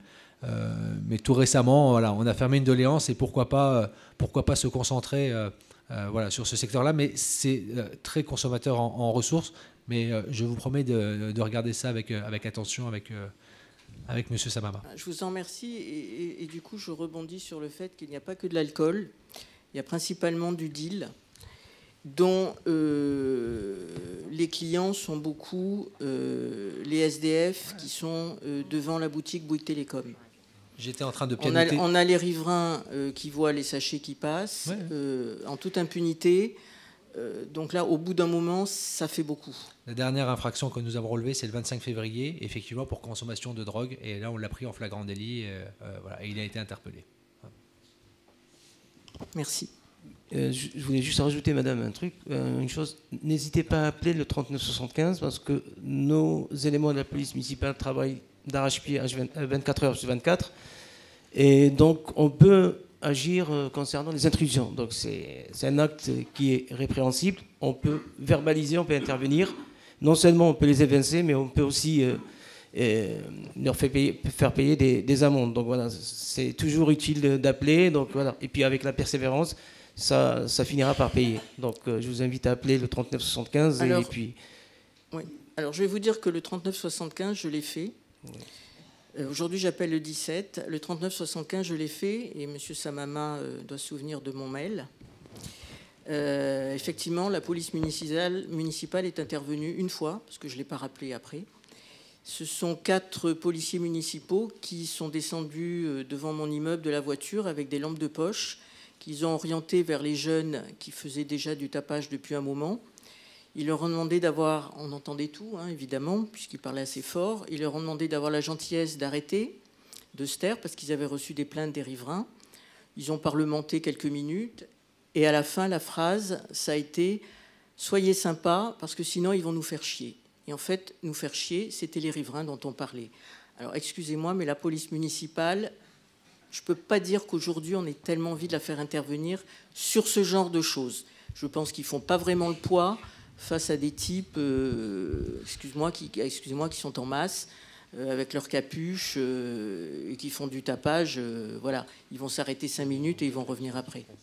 Donc c'est vrai que j'ai un peu moins confiance. Je comprends ce que vous dites. Tout le monde peut avoir un problème avec un fonctionnaire de police municipale, nationale ou autre, mais on ne peut pas généraliser. Excusez-moi, je vous interromps. Je suis persuadé que la police municipale fait un travail formidable. Non. Évidemment, plein de choses, mais ce cas de figure-là... Non, mais c'est pas ce que je veux dire. Je veux dire, il peut y avoir un élément dans la police municipale qui ne fait pas son boulot et qui doit être sanctionné. Voilà, moi, c'est mon avis par rapport à cette réflexion qui a été faite. D'ailleurs, je crois qu'il y a une enquête administrative là-dessus qui a été lancée. Bon, mais c'est pas parce qu'un policier ou deux sont mal comportés qu'il faut plus jamais appeler la police municipale. Moi, ce que je vous propose, c'est effectivement d'appeler le 17 d'abord, parce que de toute façon, la police nationale est beaucoup plus nombreuse, et elle est faite pour ça quand même, mais qu'en même temps, vous pouvez appeler aussi le 3975. Moi, je connais des équipes de policiers municipaux, je vais vous dire, qui sont bien costauds quand même, hein, et qui peuvent être très dissuasives. Donc, n'hésitez pas à faire les deux, même si vous avez eu une expérience désagréable avec un personnel. Malheureusement, je le regrette et je le condamne, hein, mais voilà, ce n'est pas pour autant qu'il faut jeter le bébé avec l'eau du bain, si vous voyez ce que je veux dire. Mais c'est vrai qu'il faut... on va prendre cette mesure avec le commissaire Merchy, on va essayer de la prendre pour interdire la consommation dans ce secteur, ce qui permettra une meilleure intervention des forces de police quand elles sont disponibles, évidemment. Et puis, deuxièmement, de voir si on peut reconfigurer... ce jardin qui effectivement est ouvert à tout vent, quoi. Je vous remercie. Oui, monsieur veut une question derrière, merci. Oui, je voudrais revenir sur les fermetures administratives des commerces. En haut de la Croix-Niver, en face du numéro 235, il y a une petite épicerie qui attirait énormément de jeunes. Et donc, cette épicerie vendait de l'alcool. Ils étaient toujours en état d'ébriété et faisaient énormément de bruit jusqu'à plus de 2h, 3h du matin. On vous a prévenu plusieurs fois et vous êtes parfaitement bien intervenu. Et à chaque fois, effectivement, ils s'en allaient, ils se dispersaient. Actuellement, cette petite épicerie, elle est fermée. Donc, tout à l'heure, vous avez parlé d'une fermeture administrative qui durait 3 semaines, j'ai noté. Donc, ça veut dire que ça fait 3 semaines qu'elle est fermée. Ça veut dire qu'elle va rouvrir et que ça va recommencer. C'est comment la procédure exactement? Merci. Alors, sur cette épicerie, effectivement, c'est une épicerie sur laquelle on est énormément intervenu. M. Merchy parlait des fameux 7 points prioritaires que nous avons définis pour l'arrondissement. Le 238 rue de la Croix-Niver et l'épicerie Abichat étaient un de ces 7 points. Et donc, il y a eu, sincèrement, un travail extrêmement important de la part des services de police nationale et municipale pour intervenir, aussi bien pour faire partir les jeunes et dresser des contraventions sur les jeunes qui s'y retrouvaient. C'était un autre exemple d'une épicerie qui concentrait un espèce de petit point de deal de jeunes. Et la deuxième chose, c'est travailler sur cette épicerie en tant que telle, c'était les soupçons que l'on pouvait avoir, qui avaient des comportements qui n'étaient pas respectueux. Ils vendaient des cigarettes à l'unité, de l'alcool sans vérifier la majorité des personnes, parfois ils dépassaient les horaires d'ouverture, et ils employaient des personnes aussi au noir. Là, pour l'instant, ce qu'il y a eu, c'est une fermeture qui n'est pas à proprement parler une fermeture administrative.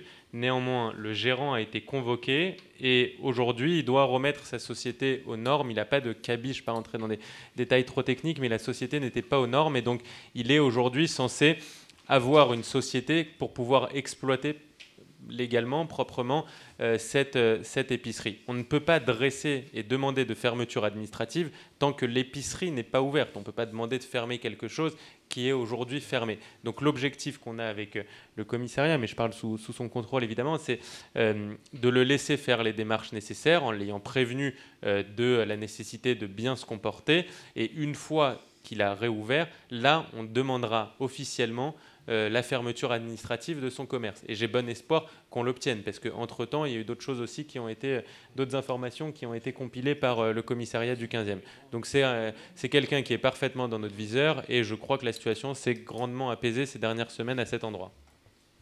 Merci.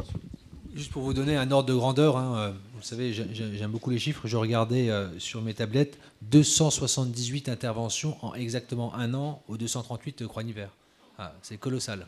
Voilà, donc c'est beaucoup d'énergie pour obtenir un résultat. Voilà, mais effectivement, ce n'est pas une fermeture administrative, mais c'est quelqu'un qu'on a convoqué, à qui on a rendu visite et on s'est montré persuasif. Ouais. Bonsoir Monsieur le maire. En parlant local commercial, est-ce que vous savez ce que vont devenir les 4000 m² de la place Étienne Pernet? Ça fait 3 ans que la concession a fermé. Alors, c'était un autre sujet qui n'était pas à l'ordre du jour. Mais on va y répondre. Effectivement, il y a 2000 m² en surface et 2000 m² en sous-sol. J'ai rencontré le propriétaire des locaux il y a quelques semaines. Je le dis, la seule proposition qui lui est faite actuellement, c'est un commerce alimentaire, enfin un commerce alimentaire, un supermarché, quoi, vous voyez, un supérette. Je n'y suis pas favorable. Je n'y suis pas favorable étant donné tous les problèmes que ça peut générer. Donc je lui ai dit que je le refusais, mais enfin bon, c'est la liberté du commerce. Hein. Après, c'est juste mon influence. Et qu'il cherche un autre locataire pour ses locaux.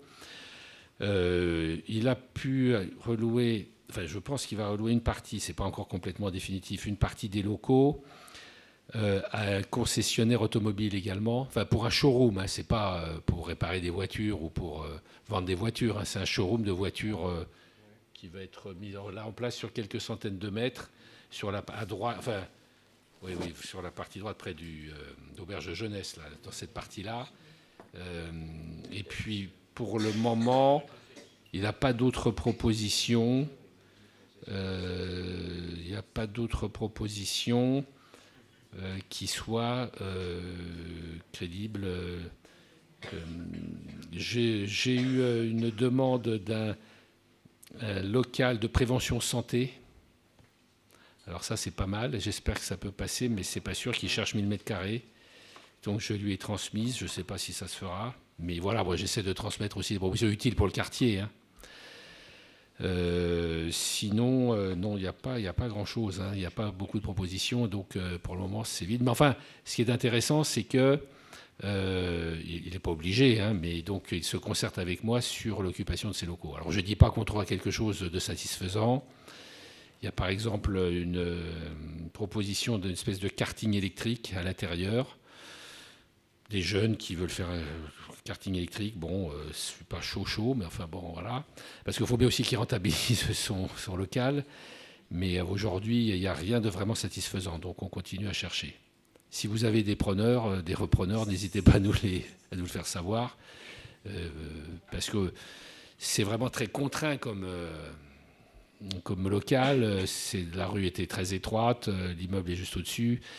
Il y a des parkings, il y a un parking, il y a une entrée de parking aussi au milieu. Enfin, c'est pas simple hein, comme configuration. Pour le moment, il n'a pas trouvé vraiment ce qui convenait. Merci. Oui, madame, une question, peut-être une des dernières questions sur ce sujet. Oui, moi je voulais. Mon immeuble est rue de l'Église, il jouxte le square Violet. Et comme beaucoup de petits immeubles, nous avons supprimé la gardienne, c'était trop cher. Et bon. Et nous allons faire comme tout le monde, c'est-à-dire fermer, parce qu'on est en recul, on a un petit jardinet qui est très accueillant pour tous les jeunes qui ont acheté leur alcool. Bon. Donc, en parallèle de tout ce que vous faites, est-ce qu'il y a parce que ce phénomène de bande de jeunes, ils arrivent quelquefois en dizaines, des garçons, rarement des filles. Quelquefois, ils ont 10 ans, ils sont tout petits, ils sont très jeunes, 16 ans. Enfin, est-ce qu'on ne pourrait pas faire en parallèle de la prévention, de la sensibilisation auprès de l'éducation nationale, des parents d'élèves? Enfin, il y a quelque chose... ces bandes de jeunes qui déambulent, c'est quand même un phénomène relativement nouveau. Bien sûr. Notre conviction, effectivement, c'est qu'il faut avoir une réponse lorsque des délits sont commis ou des crimes la plus forte possible et la plus exemplaire possible pour ces jeunes-là. Ça permet de stopper le sentiment d'impunité qui peut se développer, mais ça doit être évidemment qu'une seule jambe d'un duo et l'autre jambe doit être la prévention. J'ai d'ailleurs dans la délégation que m'a confiée le maire, la prévention et la tranquillité publique, la police. Donc on croit beaucoup à ce volet préventif parce qu'il faut prendre sans cesse le problème à la racine. On intervient sans doute un peu trop tard dès qu'on intervient déjà avec la police. La police, c'est des urgentistes, c'est que le mal est déjà là quand la police intervient. Et donc pour prendre le problème à la racine, il faut en effet faire de la prévention et nous faisons plusieurs choses à cet égard. D'abord, la première chose, nous travaillons avec une association d'éducateurs spécialisés qui s'appelle Arkea. Il y a aujourd'hui un peu plus d'une vingtaine d'éducateurs spécialisés dans le 15e arrondissement, répartis par quartier, qui accompagnent ces jeunes-là et qui essayent de les épauler, les remettre dans le droit chemin, les sensibiliser aux problématiques de RICS ou autres. Et donc, ils font un travail qui est un travail de dentelle, un travail de longue haleine, mais on a des résultats. Et d'ailleurs, je précise que tous les budgets pour le recrutement d'éducateurs spécialisés dans tout Paris a été gelé. Il n'y a aucun arrondissement qui peut recruter d'éducateurs spécialisés. Il y en a eu un qui a été recruté dans toute la mandature, dans tout Paris. C'est dans le 15e arrondissement, grâce à la force de conviction du maire. La deuxième chose, c'est concernant ce qu'on peut faire avec l'éducation nationale, vous l'évoquiez. On a une cellule qu'on appelle la Cénomède, une cellule d'écoute nominative des mineurs en difficulté, qui se réunit une fois tous les 3 mois et qui, à partir des remontées d'informations, soit de la police, soit des proviseurs, soit des directeurs des écoles directement, traite des cas bien spécifiques. Il y en a environ 10 à 30 par réunion, et on regarde nominativement parlant pour chaque cas individuel ce qu'on est capable de faire et la réponse qu'on peut apporter. C'est des jeunes qui ne sont pas encore dans le champ de l'infraction pénale, donc c'est de l'infrapénal, on vient en amont de tout ce qui peut se passer et qui est pénalement répréhensible, mais il y a des premiers signaux faibles qui doivent nous inquiéter. Et c'est en effet des jeunes qui ont 8, 9, 10, 11, 12 ans, du décrochage scolaire, de l'absentéisme, des jeunes qui sont parfois insultants, menaçants, qui se bagarrent un petit peu dans la cour de récré, donc ce n'est pas encore des grands bandits, mais néanmoins il y a des premiers signaux faibles qui sont inquiétants et on essaye d'apporter individuellement, spécifiquement pour chacun d'entre eux,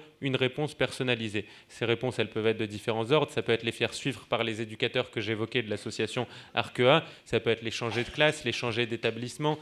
Ça peut être les faire suivre par des services sociaux. Bref, il y a tout un panel de solutions qu'on est capable de mettre en œuvre, individualisées en fonction des problématiques. Et enfin, il y a un troisième pôle concernant la prévention que je me dois d'évoquer. C'est ce que peut faire la police, à la fois nationale et municipale. La police nationale a aujourd'hui une équipe de 4 personnes qui font partie de ce qu'on appelle la MPCE, qui font de la prévention en école, justement dans les écoles, prévention sur les RICS, prévention sur ce qui peut se passer sur les réseaux sociaux, le revenge porn, etc.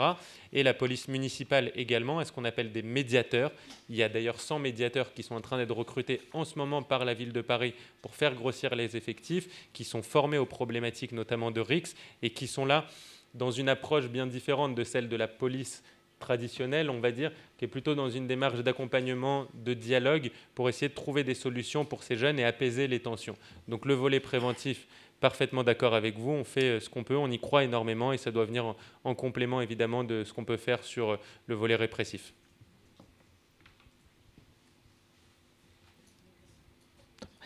Très bien, très bien, merci Anthony. Une autre question? C'était la dernière. Monsieur? Oui? Allez-y, ce sera donc la dernière question.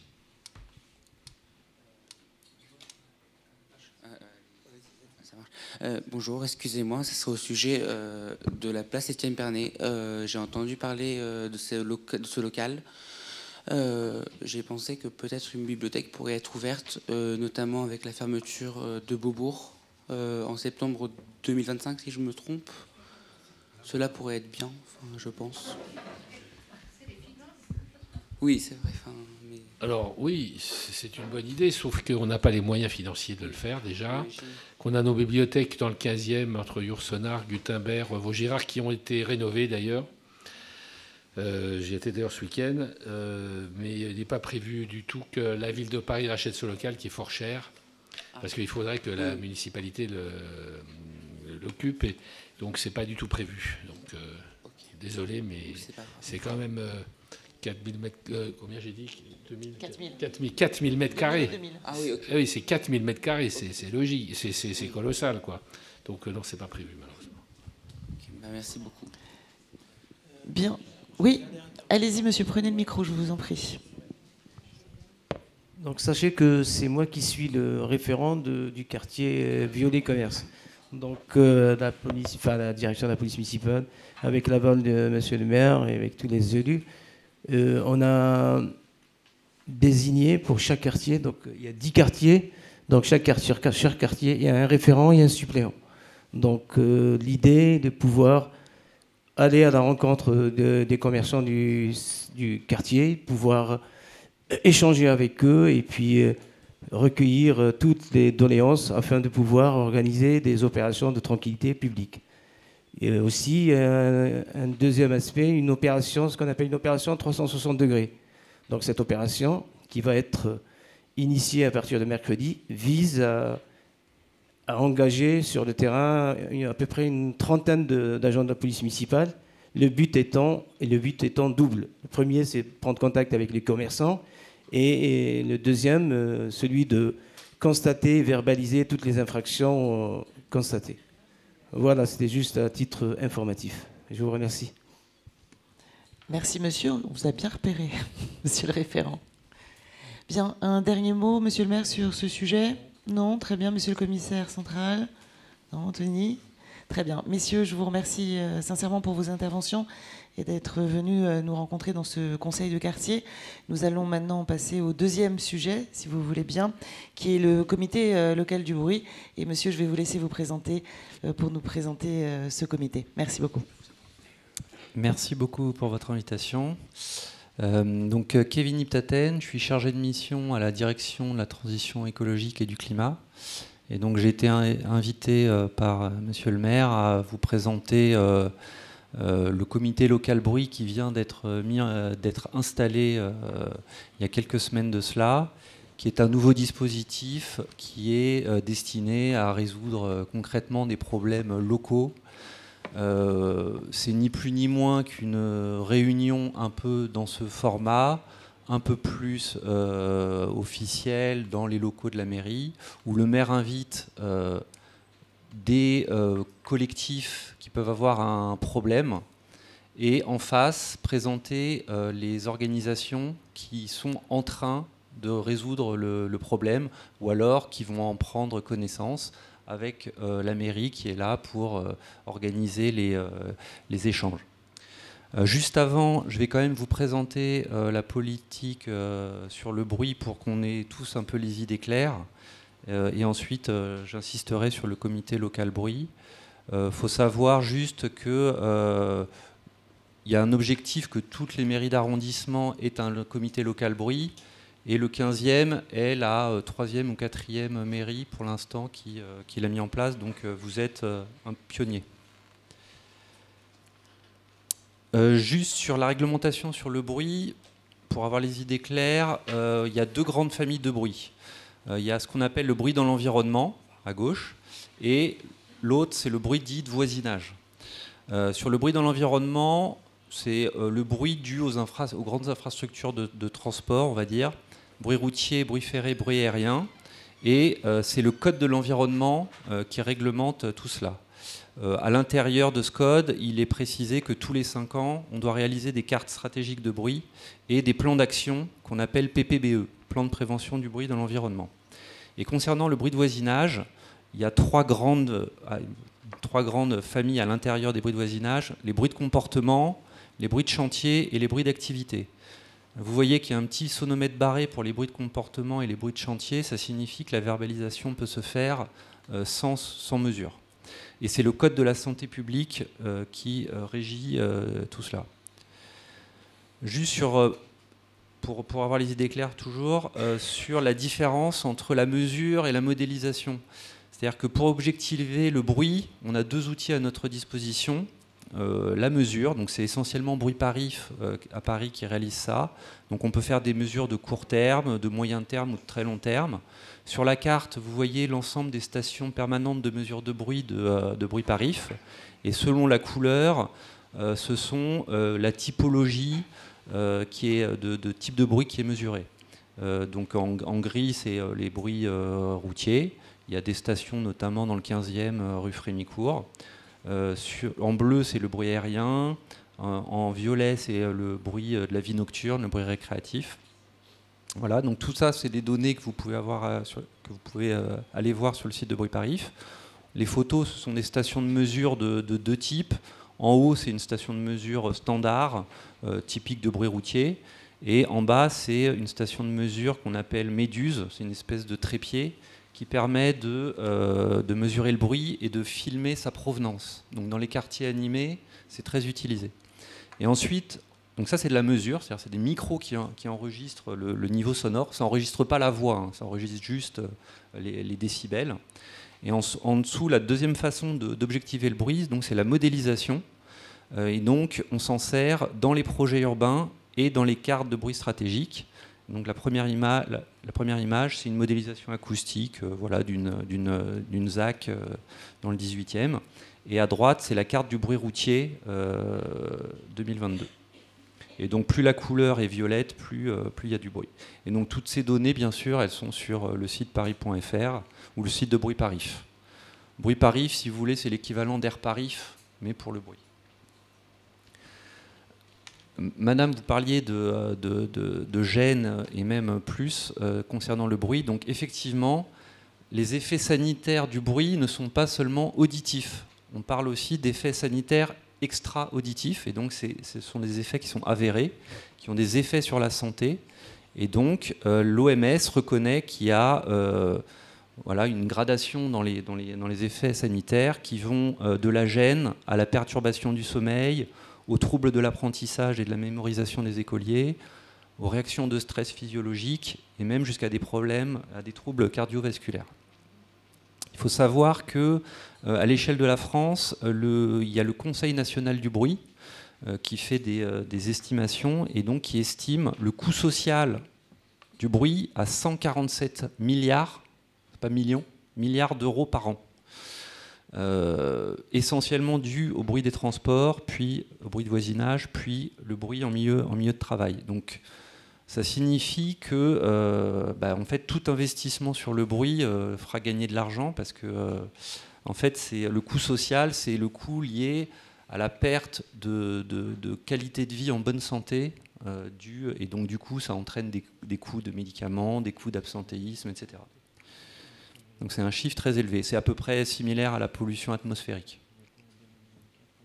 Les principales sources de gêne pour les Parisiens au domicile, donc ça c'est une enquête qui est réalisée tous les 3-4 ans par Bruit Parif et le Crédoc. Donc ce sont les bruits des voisins.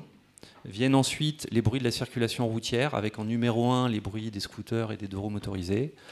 Le bruit de la circulation des véhicules, les avertisseurs sonores, donc à la fois les avertisseurs sonores type klaxon, mais aussi les avertisseurs sonores spéciaux, qui sont les sirènes de la police ou des pompiers.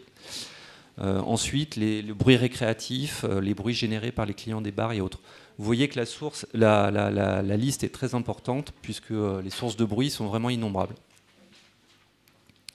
Alors, du coup, la ville de Paris, depuis plusieurs années, fait des plans bruit, ce qu'on appelle. Donc là, pour la période 2021-2026, ce plan s'est appelé plan d'amélioration de l'environnement sonore. Donc il faut savoir, comme je vous ai dit, il y a deux grandes familles de bruit, le bruit dans l'environnement et le bruit de voisinage. Le plan de la ville traite ces deux types de bruit avec à peu près autant d'actions pour chacune. Pour les actions sur le bruit dans l'environnement, l'idée, la conception du plan, c'était de faire rouler les véhicules en moins grand nombre, pour avoir un effet de trafic, moins vite, pour avoir un effet vitesse, moins bruyamment, un effet moteur, sur des chaussées moins bruyantes, avec un effet infrastructure. En fait, tous ces paramètres, trafic, vitesse, moteur, infrastructure, ce sont les données qui génèrent le bruit. Et par exemple, le fait de baisser la vitesse baisse le bruit. Le fait de réduire le trafic baisse le bruit. Le bruit routier, bien évidemment. Et ça peut être valable pour le bruit ferroviaire également. Et pour les bruits de voisinage, donc à l'intérieur, on traite du bruit nocturne sur la voie publique, le bruit des activités professionnelles, les bruits de livraison, les bruits de chantier et les bruits d'équipement de la ville de Paris. Là, ce sont les actions possibles concernant le bruit routier. Donc, vous voyez en haut, il y a les trois. Il faut avoir ça à l'esprit, c'est que le bruit, il y a une source, et il y a une propagation, et il y a un récepteur. C'est un peu comme pour toutes les pollutions. On parle de pollution sonore également. Et donc, on peut agir à la source, à la propagation ou à la réception. Typiquement, agir à la propagation, c'est un mur anti-bruit. En ville, c'est très peu possible. Agir à la réception, c'est par exemple insonoriser les fenêtres. Et l'essentiel des actions de politique municipale, bien sûr, ont lieu à la source, avec ce que je vous disais, la diminution de la vitesse, la diminution du trafic. Et ensuite, il y a des actions qui sont plus à l'échelle de la France, sur la généralisation des véhicules électriques et autres. La vente de pneus à faible émission sonore aussi. Et on peut jouer aussi à la source sur le type de revêtement acoustique. Et donc, il faut savoir que le 15e a été le siège d'une expérimentation qui a été très intéressante sur les enrobés phoniques, donc rue Frémicourt, essentiellement. C'est là où ça a le mieux marché. Et donc, avec le résultat que le revêtement qui a été testé rue Frémicourt, donc c'est le SMaphone, bon, peu importe son nom, c'est devenu le revêtement standard pour tout Paris. Donc il faut le savoir. Et il a été testé voilà, ici. Juste sur le bruit routier, donc quelques mesures. Donc là, on voit sur la photo une station de mesure du bruit de Bruit-Parif, rue de Rivoli. Donc évidemment, ça baisse. Chaque couleur, c'est une année. Et chaque bloc, c'est un jour de la semaine. Donc c'est la moyenne de tous les lundis de l'année, en rouge par exemple, en haut, c'est la moyenne de tous les lundis de l'année 2019, la moyenne de tous les mardis, etc. Et donc on voit que le bruit est maximum le vendredi, plus bas le dimanche. Mais ce qu'on voit aussi, c'est qu'ensuite, en 2022, 2023, 2024, il y a eu une baisse de 4 ou 5 décibels. Donc ça, c'est valable pour la station qui est rue de Rivoli. Il y a d'autres stations, juste je vous montre, c'est un peu le même phénomène. Boulevard de Sébastopol, le même type de baisse. Rue Frémicourt, le même type de baisse. Place Saint-Michel aussi. Et le périphérique Auteuil aussi. Sur les 34 actions du PES, je vais vite les balayer, c'est juste pour que vous ayez les items en tête, pour que vous voyez quels sont les sujets qui sont traités. Il faut juste savoir que sur ces sujets, il y a un comité de pilotage annuel, il y a des comités de suivi, il y a des commissions opérationnelles avec des référents dans chaque direction de la ville de Paris. Et donc il y a un suivi tout au long de l'année de ces actions, avec des rappels, avec des remontées de terrain. Et vous verrez que en fait, la création d'un comité local bruit, c'est l'action 34. Donc bon, je vais essayer d'aller vite, mais il faut attendre la dernière action. Donc l'action 1 de ce plan consistait à abaisser les limitations de vitesse dans tout Paris. Donc bien sûr, il y a eu le Paris à 30 km/h et le périphérique à 50 km/h. Il faut savoir aussi que pour vérifier la bonne application des 30 km/h dans Paris, la police municipale s'est équipée de jumelles chronométriques.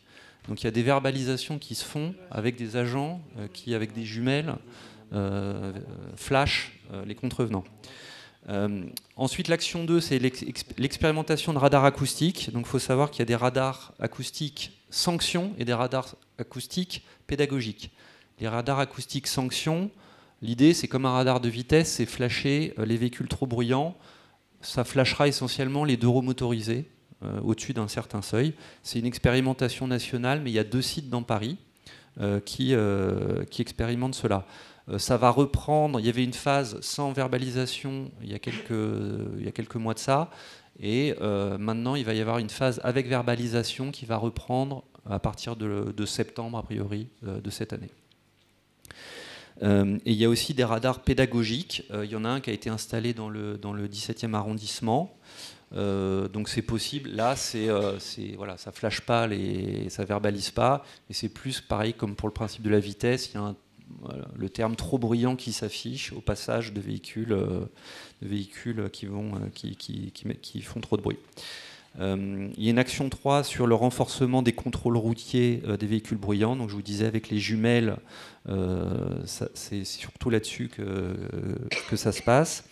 On a des actions œuvrées au renforcement des normes d'émissions sonores des 2 roues motorisées. Donc là, on contacte l'État pour faire un peu du plaidoyer, pour leur demander comment se passe la réalisation des normes et autres. Et on fait pression pour que les niveaux baissent au maximum. C'est compliqué parce que c'est à l'échelle européenne, voire mondiale, que ces normes sont émises. Voilà, l'action 5, on favorise les motorisations plus silencieuses. Donc ça passe notamment par... en fait, le bruit est en co-bénéfice de beaucoup d'autres actions. Ce n'est pas forcément fait pour le bruit, ces actions, mais c'est des actions qui ont des co-bénéfices pour nous. Et donc notamment la zone à faible émission, la ZFE, qui, en restreignant l'accès à certains véhicules anciens, il faut savoir que les véhicules anciens sont aussi les plus bruyants.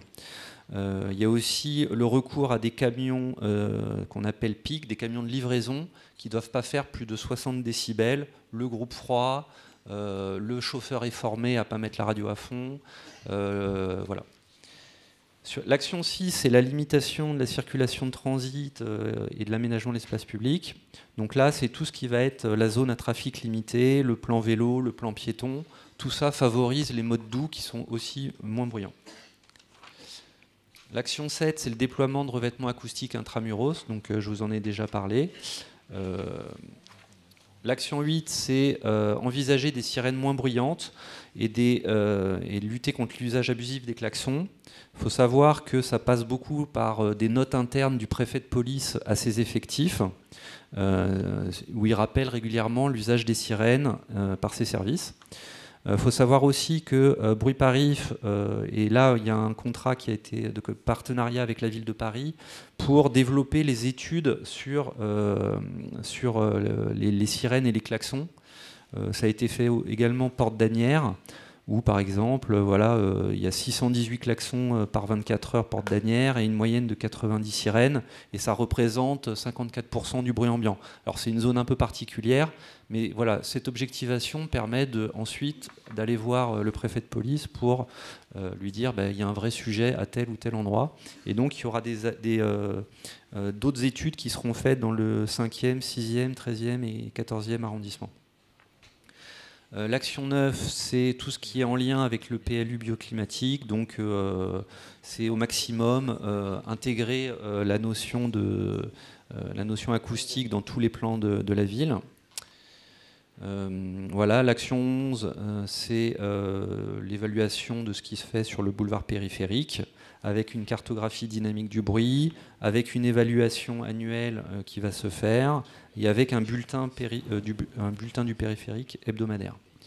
L'action 12, c'est pas une action qui est problématique, on voulait juste vérifier, mais en fait, c'est que les véhicules électriques, ils ont un système qui s'appelle AVAS, en fait, c'est un haut-parleur qui génère du bruit. Quand vous voyez passer un véhicule électrique qui fait un bruit de véhicule électrique, c'est pas le moteur électrique naturellement qui va faire ce bruit, c'est un haut-parleur qui va émettre un son. Donc, visiblement, il n'y a aucun sujet là-dessus. Et l'idée, c'est de prévenir un peu, de faire un minimum de son pour prévenir les gens de l'arrivée du véhicule.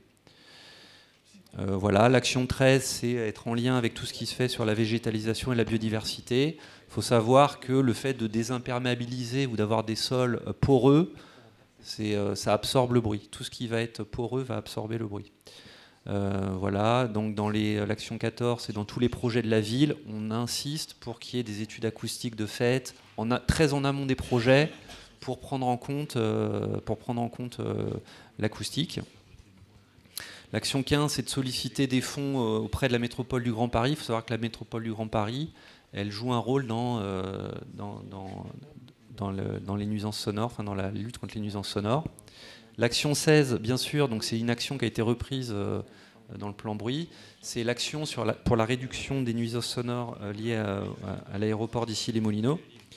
Donc là, il faut savoir que la convention avec ADP, Aéroport de Paris, s'est terminée en décembre 2024 et que la ville de Paris récupère la moitié du terrain. Donc il n'y a pas un arrêt de l'aéroport malgré ce qui a été demandé. Il y a une réduction du nombre de vols légers et normalement seuls les vols régaliens et les vols touch and go seront maintenus. Mais je sais que le maire est très engagé, y compris au sein de la métropole du Grand Paris, pour faire pression pour la disparition de cet héliport. Il faut savoir qu'il y a aussi une étude environnementale en ce moment, au cas par cas, et qu'on suit l'évolution du projet des vertiports ou des eVTOL, c'est des objets un peu comme taxi volants.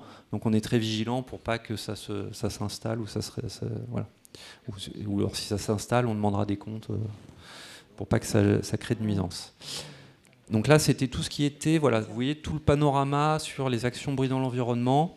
Sur les actions bruit de voisinage, donc là, bien sûr, c'est mieux encadrer le bruit lié aux terrasses annuelles ou estivales.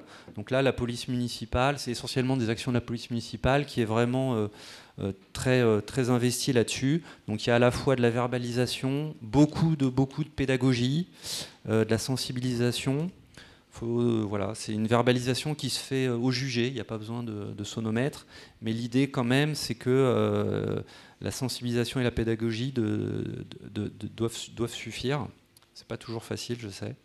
Et là on demande à ce qu'il y ait un peu plus d'indicateurs, des remontées d'indicateurs pour connaître la réalité des verbalisations.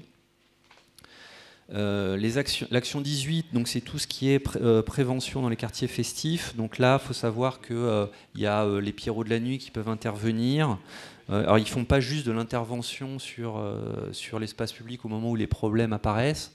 Ils agissent en amont, ils vont voir les bars et autres en temps masqué, on va dire. Et ils ne sont pas juste ils sont beaucoup dans la prévention. Il y a aussi des rapports de bruit-parif automatiques à partir des stations de mesure, des méduses que je vous ai montré, qui servent lors des commissions de régulation des débits de boissons à montrer que le bruit vient de tel ou tel établissement. Et cette objectivation permet de couper court au débat si jamais deux bars accolés disent c'est pas moi, c'est l'autre. On va peut-être pas faire toutes les actions. Je pense qu'on a vu, c'était déjà. Ok. Ouais, je pense que c'était bien déjà. Si voilà, ça c'est pour vous montrer qu'il y a beaucoup de sujets. Donc l'action 34. Donc l'idée c'était de proposer aux mairies d'arrondissement de créer un comité local bruit. Et donc voilà, c'est fait. Ce qui est fait. Et donc en quoi consiste un comité local bruit? Alors, bon, je vais lire. C'est la question. Voilà. Donc c'est de réunir en arrondissement de manière régulière et organisée tous les acteurs pouvant participer à la construction de solutions pérennes aux problèmes locaux de nuisances sonores et de bruit dans l'environnement. Il faut savoir que c'est un dispositif qui a été récompensé par un décibel d'or attribué par le Conseil national du bruit en 2024. Donc ça existe, les décibels d'or. Donc le comité local du bruit, donc il est là pour traiter spécifiquement toutes les problématiques du bruit. Donc vous voyez que c'est large à l'échelle de l'arrondissement. Vous voyez qu'on a un plan bruit un peu large. L'idée c'est que tous les sujets qui sont abordés à l'échelle globale peuvent être traités à l'échelle locale. Et le bruit est un sujet local, voire hyper local. En fait, il est à toutes les échelles, c'est un peu fractal, quoi. Et donc l'idée, c'est que le maire invite, enfin s'il le souhaite, hein, bien sûr, les élus, les institutionnels, les services municipaux, les collectifs de riverains, et c'est ça qui est intéressant, ou d'autres collectifs, ou je ne sais pas si des représentants de conseils de quartier, en tant que partie prenante pour régler une problématique. Bien sûr, ça porte exclusivement sur les nuisances sonores, et donc c'est à l'échelle de l'arrondissement. Donc ils existent dans le 5e, le 9e, le 17e, et ils sont en cours d'installation, voire même déjà installés dans le 15e, où il y a eu une première réunion. Donc là, je rappelle un peu ça. Donc voilà, il faut en amont, c'est bien de l'organiser en amont, donc d'identifier des problématiques, de sélectionner celles à traiter en priorité, d'identifier et de contacter les participants. Ensuite, d'organiser la réunion avec un ordre du jour précis et limité pour garantir la qualité des échanges. Si possible, l'organiser en journée. Bon, c'est pas tout à fait une réunion publique, donc si c'est possible, pourquoi pas. Ça permettra d'avoir plus d'intervenants qui pourront venir plus fréquemment. Et ensuite, de mettre en place des outils de communication. Donc, nous, on préconise d'avoir une page dédiée sur le site de la mairie d'arrondissement, qui présente le dispositif et qui présente les slides et les comptes rendus de la réunion pour voir comment avancent les sujets. Donc voilà. Ce qui s'est passé le 24 janvier, donc c'est le premier CLB de la mairie du 15e, avec l'objectif de l'installer de manière officielle. Et donc c'était présidé par le maire Philippe Goujon. Agnès Evren a été désignée présidente. Et donc étaient présents des élus du 15e, la métropole du Grand Paris, la ville de Paris, Bruit Parif, Aropa, c'est eux qui gèrent les ports de Paris, SNCF Réseau.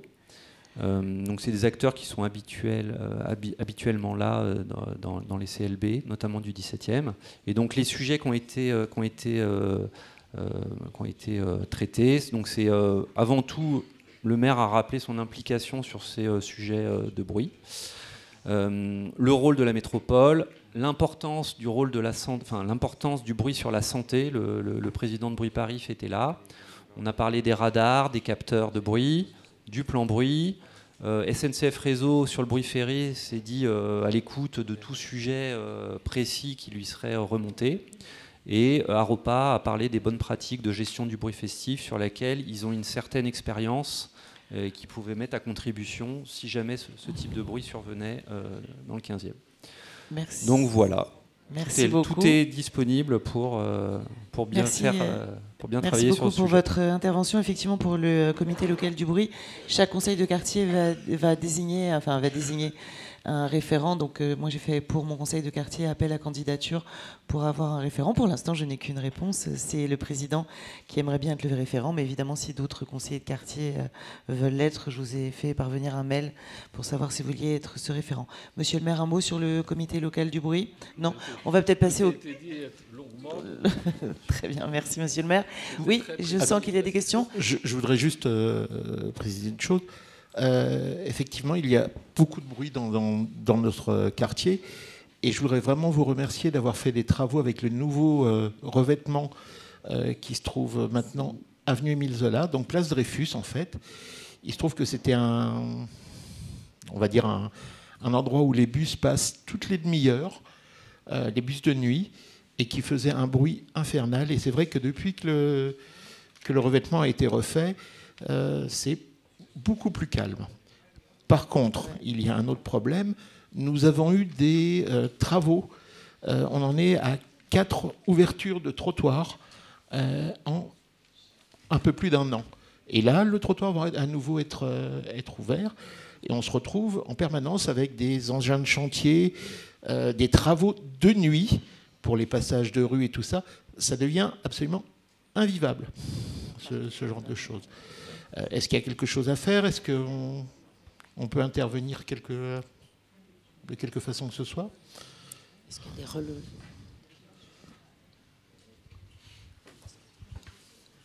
Donc alors je répondrai sans doute moins bien que monsieur le maire, bien évidemment. Il il y a un dispositif normalement qui s'appelle Embellir votre quartier, dont l'objectif est de concentrer les travaux à un endroit sur une période donnée. 4 ouvertures en un an quand même. Hein. Après, les travaux sur trottoir, bon, moi je ne suis pas spécialiste de ça. Je sais que tous les réseaux y passent. Donc effectivement, normalement, une ouverture et puis tout le monde, l'ensemble des services doivent se relayer. Raté. Pour... Enedis, 2 fois dans l'année, dont une fois qui a duré plus de 6 mois jusqu'au mois de juin de l'an dernier. Ouais. Je sais, c'est pas vous. Ouais. Mais on a quand même eu beaucoup de bruit, y compris des travaux la nuit, avec des camions, avec le bip de recul qui faisait ça jusqu'à 5h du matin. Voilà. Est-ce qu'on peut éviter ce genre de choses, de bruit nocturne, en fait? Parce que c'est quand même assez pénible. Hein. Je voulais savoir. Non, mais alors c'est un autre sujet, là. Il s'agit des travaux. Hein, donc on n'a pas les interlocuteurs qui peuvent répondre.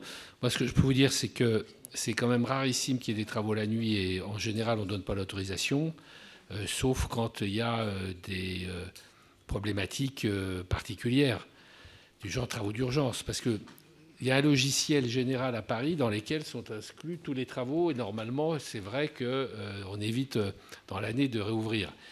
Mais bon, je ne sais pas si ça marche à 100% d'une part. Et deuxièmement, on a des concessionnaires qui sont amenés à intervenir souvent, je dois le dire, trop souvent sans doute, mais pour des pannes ou pour des réparations, quoi. Et ça, notamment la CPCU ou Enedis, c'est très très fréquent. On a un réseau assez vétuste dans Paris, d'électricité qui n'a peut-être pas été suffisamment entretenu ces 20 dernières années, 30 dernières années. La ville a augmenté considérablement ses crédits. Et je sais que nous avons, par exemple, un énorme chantier dans le 15e avec un câble nouveau de 100 000 volts qui doit passer pour permettre une meilleure alimentation de l'éclairage public et général, qui amène beaucoup de travaux aussi. Enfin voilà, il y a plein de choses, mais là, sur le sujet en question, je suis incapable de répondre précisément. Si, non, mais c'est juste parce qu'en fait... mon adjoint chargé de la voirie qui peut répondre. Oui, sauf que j'ai un peu la réponse. En fait, c'était vraiment exceptionnel. C'était pour éviter de bloquer l'avenue Émile Zola dans la journée. Et c'est pour ça que ça a été fait la nuit. Mais c'était vraiment exceptionnel. J'ai pas dit que c'était pas fort désagréable, mais c'était exceptionnel. Une autre question? Oh là, beaucoup de questions. Allez-y, monsieur. Prenez un micro, s'il vous plaît, monsieur, parce que c'était enregistré. Merci. Allez-y. Alors, ce qui est regrettable, c'est que dans toute la présentation, il n'y a pas été évoqué justement la coordination des travaux de tous les intervenants, à savoir le gaz. Rue de l'Église, on a eu le gaz. 2 mois après, même pas 2 mois après, on a eu l'électricité. Ensuite, on a eu le réseau des postes. C'est même pas, c'est pas évoqué dans votre présentation. Réduire la vitesse, ça, on a bien compris. Mais coordonner les travaux, ça a l'air beaucoup plus difficile entre les instants. Bon, c'est pas le sujet. Madame, une autre question? Moi, je voulais savoir, comme la rue du Commerce est une rue de transit, comme tout le monde le sait, est-ce qu'il y a des études justement sur le bruit qui ont été faites? Et récemment, je voulais savoir quand même quand est-ce qu'on va arriver à faire ralentir un peu la circulation dans cette rue en mettant un ralentisseur au moins à l'entrée de la rue du Commerce. Là, vous abordez un autre sujet dans ce sujet que vous abordez d'ailleurs souvent et on vous a répondu. Non, c'est lié au bruit aussi, puisqu'on parle du bruit. Je suis désolée, mais la circulation automobile fait du bruit. Et je trouve que les voitures vont très vite. Non, mais je peux répondre. D'ailleurs, je vous ai déjà répondu. C'est que, effectivement, j'ai regretté la disparition... de l'obstacle qui était sur la rue du Commerce, au début de la rue du Commerce. On en a parlé. Je l'ai dit au service de voirie, qui me répondent que comme c'est un dispositif particulier, la rue du Commerce, où il y a des zones de rencontre, etc., donc normalement, les voitures doivent être attentives aux piétons. Il y en avait au début. Oui, je sais qu'il y en avait, mais il a disparu pour ça aussi. Je sais qu'il a disparu. Je le regrette, je ne peux pas vous dire autre chose. Je l'ai dit au service de voirie, qui me disent que ce qui est... le dispositif mairie de Paris, zone de rencontre, fait que voilà, c'est... Oui, je le regrette. J'ai demandé d'ailleurs, que ce soit remis, mais c'est dommage qu'il ait été supprimé dans les travaux qui ont été réalisés. Oui, je suis bien d'accord avec vous. Madame, une question? Oui, moi, c'était pas une question. Très bien. On parle du bruit. Je vais juste vous faire entendre quelques secondes Du bruit. Du bruit, voilà, en plein dans le sujet, ce qu'on a vécu dans la nuit de samedi à dimanche de 2h du matin à 7h du matin.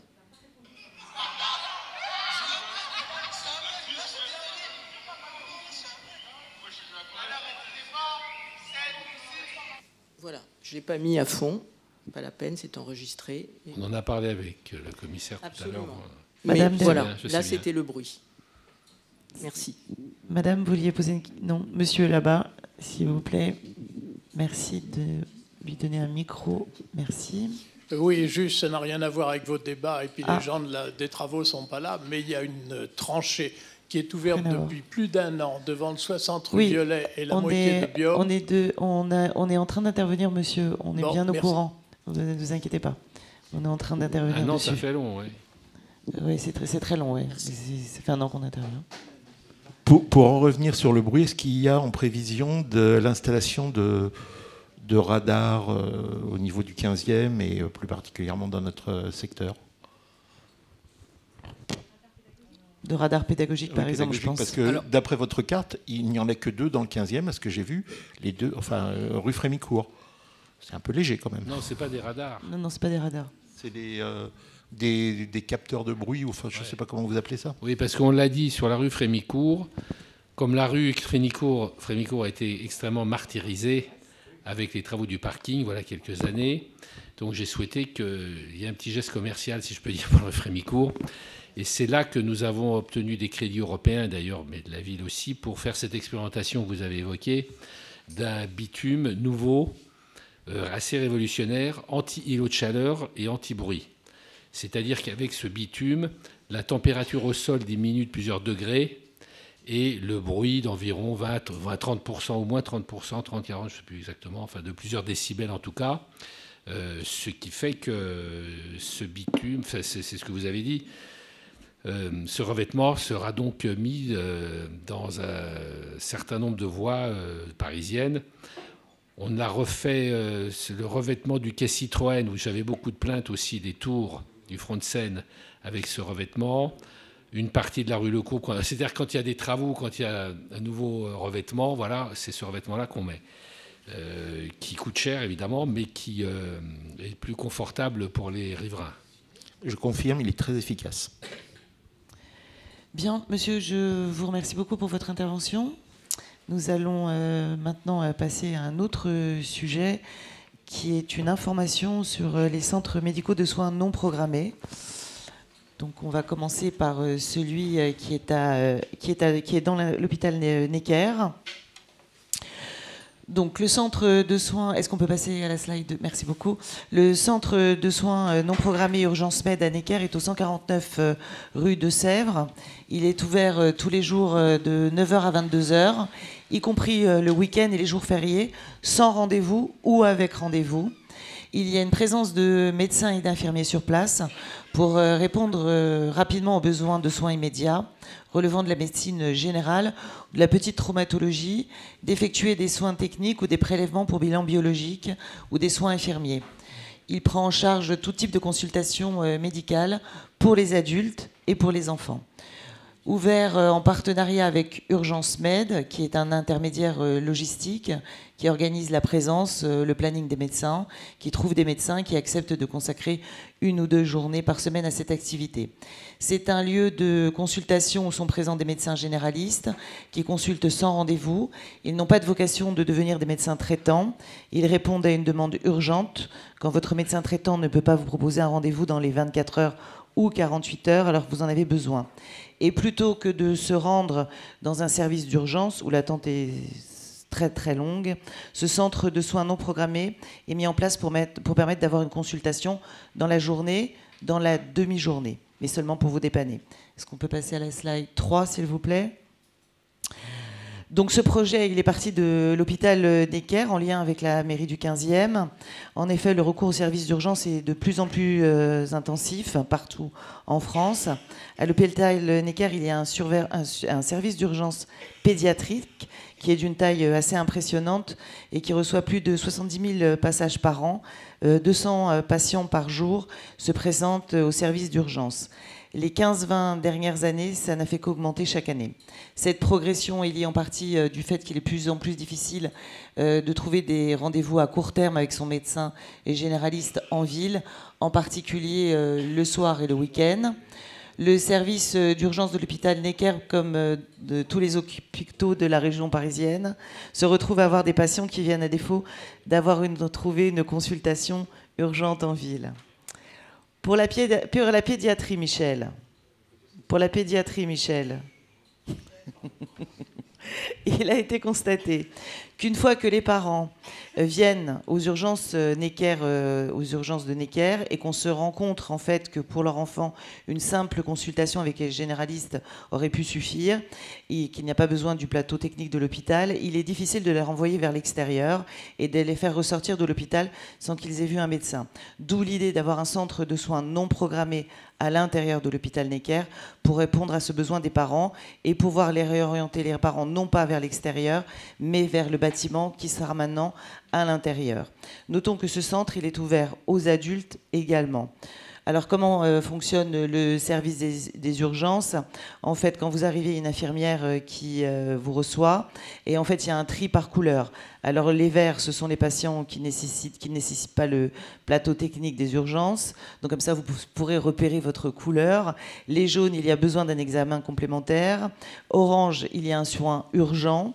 Et enfin, en rouge, on est dans l'ordre évidemment de la réanimation et c'est l'accident de la route, etc. Il y a peu de rouges qui arrivent au service des urgences de Necker. Il y a quelques oranges et la majorité des patients sont jaunes ou verts. Il y a à peu près 30 à 40% de verts. Ce qui est à peu près constaté dans tous les services d'urgence d'ailleurs en France. Il y a donc une part des patients qui se présentent aux urgences, qui mobilisent l'équipe des urgences et parfois au détriment de la prise en charge d'autres patients. La priorité, évidemment, vous l'avez compris, étant donnée au rouge, orange, puis au jaune et ensuite au vert. D'où donc ce centre est constitué, je vous l'ai dit, donc de 2 médecins généralistes de ville et une infirmière qui accueillent. On peut passer à la slide 4, s'il vous plaît. Donc, qui accueille donc 70 patients par jour. Il y a 20 à 30 consultations pédiatriques par jour qui sont réorientées dans les urgences. Et le reste des patients, enfants comme adultes, qui se présentent sans rendez-vous ou avec rendez-vous que vous pouvez prendre sur Doctolib. En fait, il y a des créneaux sur Doctolib qui sont ouverts. Vous pouvez donc vous inscrire. Et si jamais vous ne trouvez pas de rendez-vous, soit dans la journée ou soit le lendemain matin, vous pouvez vous rendre directement à ce centre de soins non programmés. D'ailleurs, mon ami élu s'y est rendu un dimanche. Donc voilà, ce sont des médecins de secteur 1, sans dépassement, et qui pratiquent le tiers payant pour la sécurité sociale. Et à noter que c'est comme un médecin libéral, il y a juste une majoration de permanence le soir et le week-end. Ce centre est ouvert de 9h à 22h, 7 jours sur 7, samedi et dimanche compris. Donc là, pour l'instant, il est donc à l'intérieur de l'hôpital Necker. L'entrée se fait pour l'instant au 149 rue de Sèvres, mais à l'été 2025, il y aura un accès indépendant rue de Vaugirard où vous pourrez rentrer directement. Il y a un deuxième centre de soins non programmés qui est au 12 rue Tiphaine. Si on peut mettre là, voilà, merci. Donc, qui est au 12 rue Tiphaine en partenariat avec SOS Médecins, qui est ouvert depuis 1 an et installé dans les locaux du dispensaire de la ville de Paris. Il est ouvert du lundi au vendredi de 20h à minuit, les week-ends et jours fériés de 9h à minuit. Donc là, c'est aussi une consultation de médecine générale, sans dépassement d'honoraires secteur 1, et accueil par des médecins généralistes avec ou sans rendez-vous. Et à noter que ces centres de soins non programmés n'ont pas vocation à devenir vos médecins traitants, évidemment. Et il y en a un autre en cours d'ouverture qui sera comme à Necker et qui sera à l'hôpital européen Georges Pompidou. Voilà, c'était une information sur les centres de soins non programmés. Et c'est vrai que ça peut être très utile le soir ou le week-end quand on cherche un médecin. Et on tombe souvent malade le week-end et le soir. En tout cas, moi, c'est mon cas à chaque fois. Donc c'est très, très embêtant. Voilà, c'était juste une petite information. Je remercie mes chers collègues et amis qui sont intervenus ce soir lors de cette réunion publique. Un grand merci à vous d'avoir été présents. Merci à tous les conseillers de quartier aussi d'avoir été présents. Merci à vous, les riverains du conseil de quartier Viollet-Commerce. J'espère à très bientôt. Et je vais laisser le mot de la fin au président. Juste une petite information. Il y a une fête de quartier qui est prévue pour le quartier Viollet-Commerce le samedi 27 septembre. On a un peu de temps, mais comme ça, je vous l'aurais quand même annoncé. Samedi 27 septembre, fête de quartier du quartier Viollet-Commerce qui se passera au square Yvette Chauviré, donc square du commerce. Et donc, vous serez les bienvenus de 14h à 17h30, 18h. Merci beaucoup. Oui, je voudrais préciser que cette fête de quartier, comme l'an dernier, donc, a été déplacée à la fin du mois de septembre. Il va y avoir beaucoup d'activités qui sont programmées. Nous avons besoin de volontaires, de bénévoles pour tenir certains stands consacrés principalement aux enfants. Donc si vous avez des velléités à venir nous aider, n'hésitez pas à venir nous le signaler. Voilà, je voulais remercier tout le monde pour leur intervention, au public d'être venu si nombreux aujourd'hui. C'était un sujet qui était très, très, très, très intéressant. Je vous remercie. Je vous dis à bientôt pour la prochaine réunion du conseil de quartier. Et merci aussi à Valérie quand même pour le travail formidable qu'elle fait pour ce quartier. Merci beaucoup, c'est gentil.